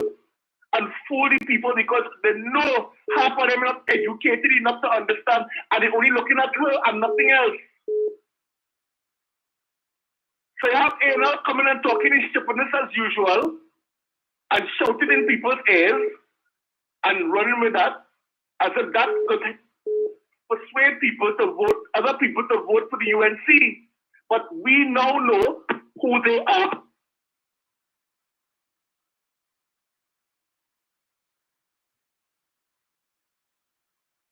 Brian?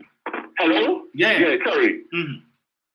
We must be mindful of exactly what is going on, and we must continue to educate the people about the lies and the scampishness that comes from the UNC. Even their own internal elections, she's fooling our own people. And the majority of them know about it, but they say absolutely nothing. But let them go ahead with that. But we will not tolerate it when it comes to a general election or local government elections. We must be steadfast and ensure that the rule of law is sustained and maintained in Trinidad and Tobago. As much as Kamala Persad-Bissessar wants to be ignorant, because she may have a bunch of ignoramuses on her side who are staying quiet and taking that. It's their business. But that is what is going on in the UNC. So we will continue to listen, Dominic. Have a good day. Thank you, sir. Listen, Dominic. Have a good day. Hello, good morning. Good morning, Dominic. Morning. Brian, thank you. Thank you. Thank you. I always say the constituency of the province starts from Pinal. Dominic, we are certain in this constituency. Yes. Currently, it seems as though we are stupid. Dominic, we have a market which is fairly new. Let's say the side, let's say the side of the market. I don't know what renovation or what was done. If it's something that ever fixed, like probably the sewer. And you know that grass has grown and they have never fixed that grass. I mean, Dominic, you must come to the guy. See this state of the it stinks. I am fed up. I am fed up. I am fed up. We don't know what to do again because we seem to be lost in this year. Yes. Water is a problem. Dominic, I call you often on. I don't call again because of this behavior. Right. It stinks. Have a nice day, Dominic. And thank you, Brian, for helping us to force the party as to what Mrs. Persad-Bissessar and Bodo is doing to us. Have a nice day. Thank you. And you know, last night, this lady had the audacity to talk about complain that the Minister of Public Utilities, Marvin Gonzalez, she don't even know his name. How shameless. Penny Beckles, and I think Foster Cummins opened some project with respect to pipe and water and so on in her the constituency, and she complaining why after 9 years they now come to do that. Why after 9 years? You know why, Mrs. Persad-Bissessar? Because for the 5 years, 3 months, and 14 days that you were Prime Minister, you didn't do it. You didn't do it. Why? And you were the Prime Minister. Water for all, they tell us how much percentage of the population. But if it is you had done it when you were Prime Minister, they wouldn't have been able to come and do it. Mr. Chance. Yeah, good morning, sir. Morning. Good morning to all your listeners as well. I want to thank you again, and Jenny and Brian and all the callers, for getting into this very important topic when it comes, first of all, to the energy sector and secondly to the travel of Dr. Rowley. So I want to make my contribution in those two areas. Yes. The energy sector and the travel of Dr. Rowley. So I want to say, first of all, that Jenny, remember that although they were getting the highest prices in oil and gas at that time, you know how much money they were spending towards social service delivery? $4.4 billion. You know how much this government is spending? $5.5 billion. $1 billion more. Doing more with less. You know how much money they were spending with respect to school feeding? Under $200 million. This government in last year, they spent $285 million, the largest amount for school feeding in 10 years. So despite the fact that they have high revenues, the money was not coming to the people of Trinidad.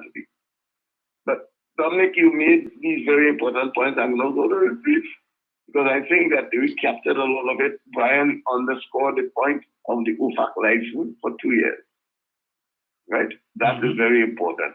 And of course, we have a 30-year exploration license with the Dragon gas. 30 years exploration license with the Dragon gas. So let us come first of all to the question of the energy sector. And I want to make a statement here, which we yesterday I had intended to make it on Darren's show, which was very important. And I want your listeners to listen carefully to this when it comes to the closure of Petroleum Refinery. I have a statement here from Moody's. Moody's, which is among the most considered and reputable rating agencies in the world, together with Fitch and Standard & Poor's. So they're not Mariano Brown and all these people. This is a very independent assessor that is recognized by the world. They assess America, Russia, Germany, the whole of Europe. And here what Moody's had to say. July 17, 2019. Moody's lauds Petrochem closure. You hear that? Lauds means praises. Petrochem closure. Moody's Investors Services believes government has so far shown effective policy making by restructuring Petrochem. So that's the big agenda. So when you thought it was just Dr. Rowley and them doing it, you had one of the premier credit rated agencies in the world telling Dr. Rowley you're on the right track. They didn't finish, Of course, I want to give a closed version of it, but later on in this week, I'll give more on it. Here what Moody's was going to say. The International Credit Rating Agency indicated had the government not done so, if the government did not restructure Petrochem, it could have devolved into a potentially hazardous political and fiscal situation. You know what fiscal situation means? The amount of revenue the government will get. Fiscal situation, hazardous, dangerous. And when it comes to move into hazardous or perilous fiscal situation, what's the next step? IMF. The lender, when you find yourself not being able to pay your bills. That would be reaching that, I'm not in a problem. I'm all I'm talking. That is why I look for an independent, reputable assessor. And we'll be talking about that the rest of this week again. So, and coming back now to that part of the energy sector, we'll deal with that later on. So Moody's tell us that. So Dr. Oli wasn't just whims and fancy and doing old talk. Moody's told him, if you didn't do that, you're in trouble. Okay?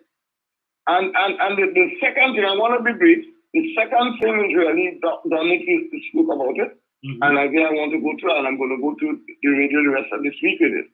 That trip to, that calculation on the travel of the Prime Minister. Yes. And I had to laugh into it, Dominic.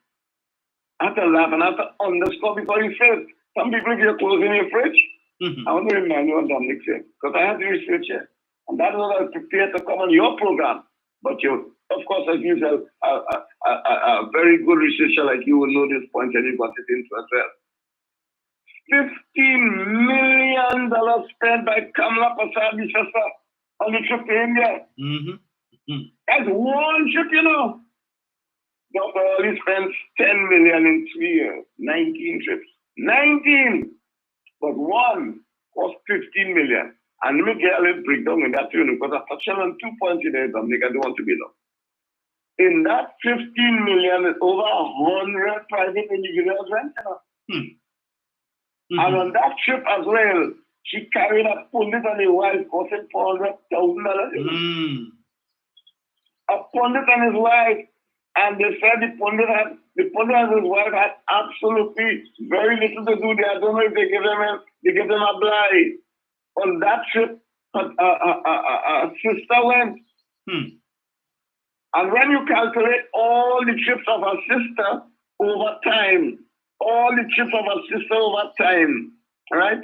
It turns out to over $868,000, close to $1 million, close to $1 million for that sister traveling. And you talk about the Prime Minister. You are talking about the Prime Minister. And let me add a little piece. Kamala Prasad started a plane to go to Brazil. Dominic, you remember that? Yes, several times. Chartered the plane to go to the World Cup, costing $500,000. And who she carried on that? There were 40 persons in the delegation, among them a policeman facing charges of extortion and corruption. You understand? So these people should be ashamed to talk about Dr. Rowley's travel.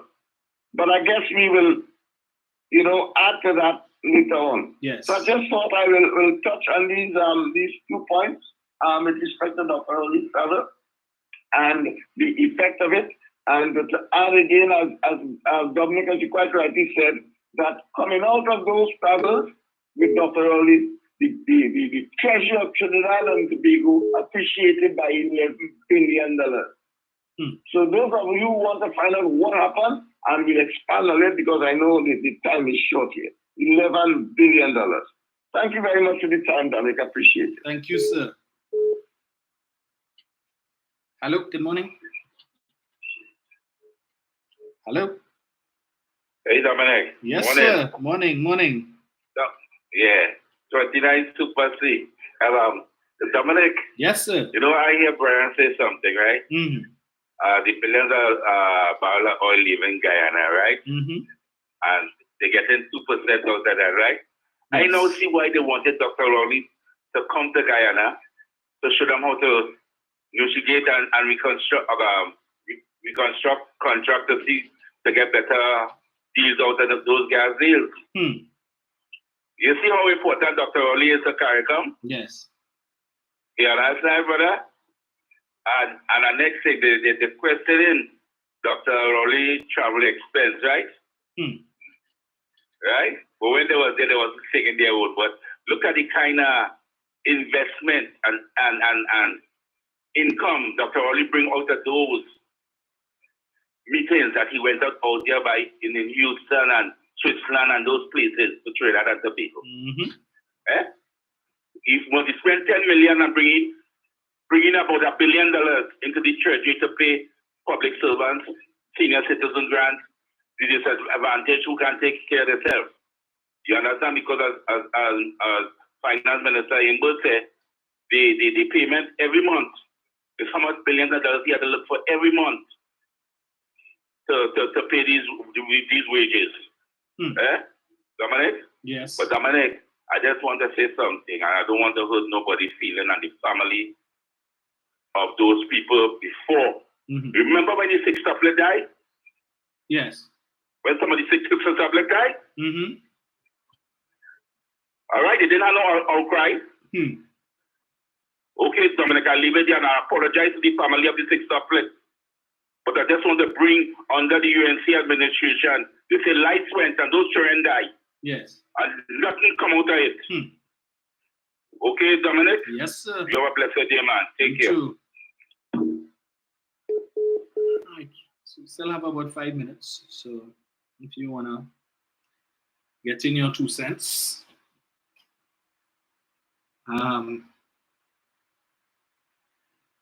Dion says, and that nasty mouth creature says it's more because he carry his small pin every time because Dr. Rowley can't do this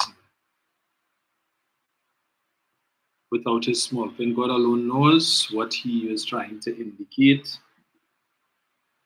with his sick self. I agree with you.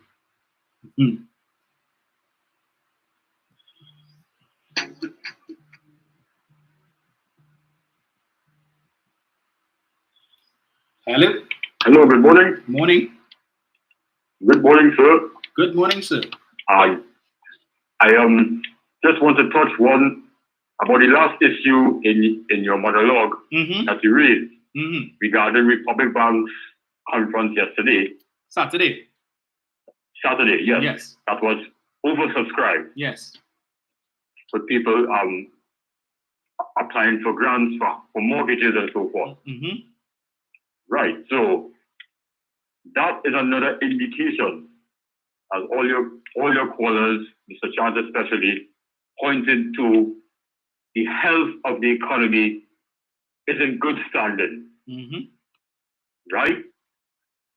And also, conversely though, to bemoan the fact, which is me backing what the Prime Minister said a few weeks ago, where he spoke at a third tuning of a HGC housing project in Tunapuna, where he basically highlighted that same bank and other commercial banks was unwilling to partner with the government in public-private partnerships to build affordable houses for citizens in this country.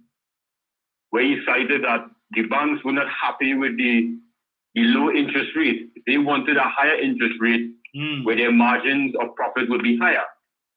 And Dr. Rowley said, we're not going to do that because that is basically counterproductive of affordable housing.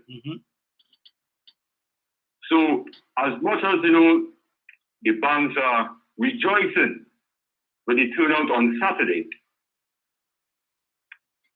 I think they need to have that same enthusiasm and be extremely exuberant with rethinking that proposal from the government to accelerate housing development in this country by accepting those terms that the government put forward. Because I think in the long run, their returns will be exacerbated well beyond the evening margin. Because the more people can access housing through those terms, is the more profits you'll get. Because you have a larger customer base. I think that's basic economics. Am I right or am I wrong? So that is a testament to how strong the economy is. Conversely to what the nonsense you heard the opposition leader said last night and what they have been saying all along. And furthermore, I will keep reiterating the point that if people put God out of their thoughts and bring them back in here in the halls of government next year, I am telling you, they want to talk about the economic crash. I want to see how the citizens will react when their currency is weaker from a devaluation, as they promised in their manifesto. And I say that on the background as what you mentioned from the point you made about the Guyanese dollar and how the oil companies basically are milking all the profits from the oil discovery. 600,000 barrels of oil per day and only 2% royalties to pay to the state of Guyana. And the people on the ground not seeing it. And all that oil and revenue is not increasing the value of their currency. So I want to know, I want to see if they put God out of their thoughts and bring the UNC back in office, and we suffer devaluation of our dollar, how they will handle a so-called crash economy, where you allow a party who now made of a whole set of crooks comes back into office and literally buries the economy. If they crash, they will bury the economy for a very long time, a couple of decades, by devaluing the dollar. I will keep reiterating that point because I will not let the population forget that. We cannot put God our thoughts and risk the health of this economy and the future of our children's progress by putting the UNC in office to devalue our currency and wreck this economy for a very long time. Thank you very much, sir. Thank you. Right, just on time, 9 a.m. Folks, let me thank you all, as always, for joining me this morning. Always a pleasure. But as there's so many things to discuss, so many things to speak about that, sometimes we we forget all it. So I really wanted to speak about that issue with the Heritage and Stabilization Fund, the recovery, and the fact that no mention was made of it last night on the Monday night mayhem. But I bet had it been different results, had we suffered further losses, almost every speaker would have referenced it, just point to incompetence on the part of the government. But let us always remember that it was that administration, the People's Partnership Administration between 2010 to 2015, under the $11 million Minister of Finance, that took the decision, brought legislation to the Parliament to indemnify the board of the HSF so that if they made bad investments, that cost the fund money, and another administration came in and decided to sue the board, that the board would be indemnified from suit, and therefore the government would not have been able so to do. Ask them why it is they did that. And I recall that there was an uproar when that was done. But they seem to forget these things. But we will discuss that on Thursday, among other things. Right? Thursday, God's willing. So thank you all so much for joining me. PF Cutter's Day should be in 29 Super C. PF Cutter, let me see who else. Priscilla Holder, Tessa Graham, Adriana, Rosemary Headley, Alison Boyce, Ruth Fronton, Judy Bowen. We say morning to my good friend Judy Khan as well, Joycelyn Small White, Tessa, all of you guys, Donna Walcott. Thank you all so much. Bye, Roxanne. And we will chat Tuesday, God's willing. Yeah? So have a good day.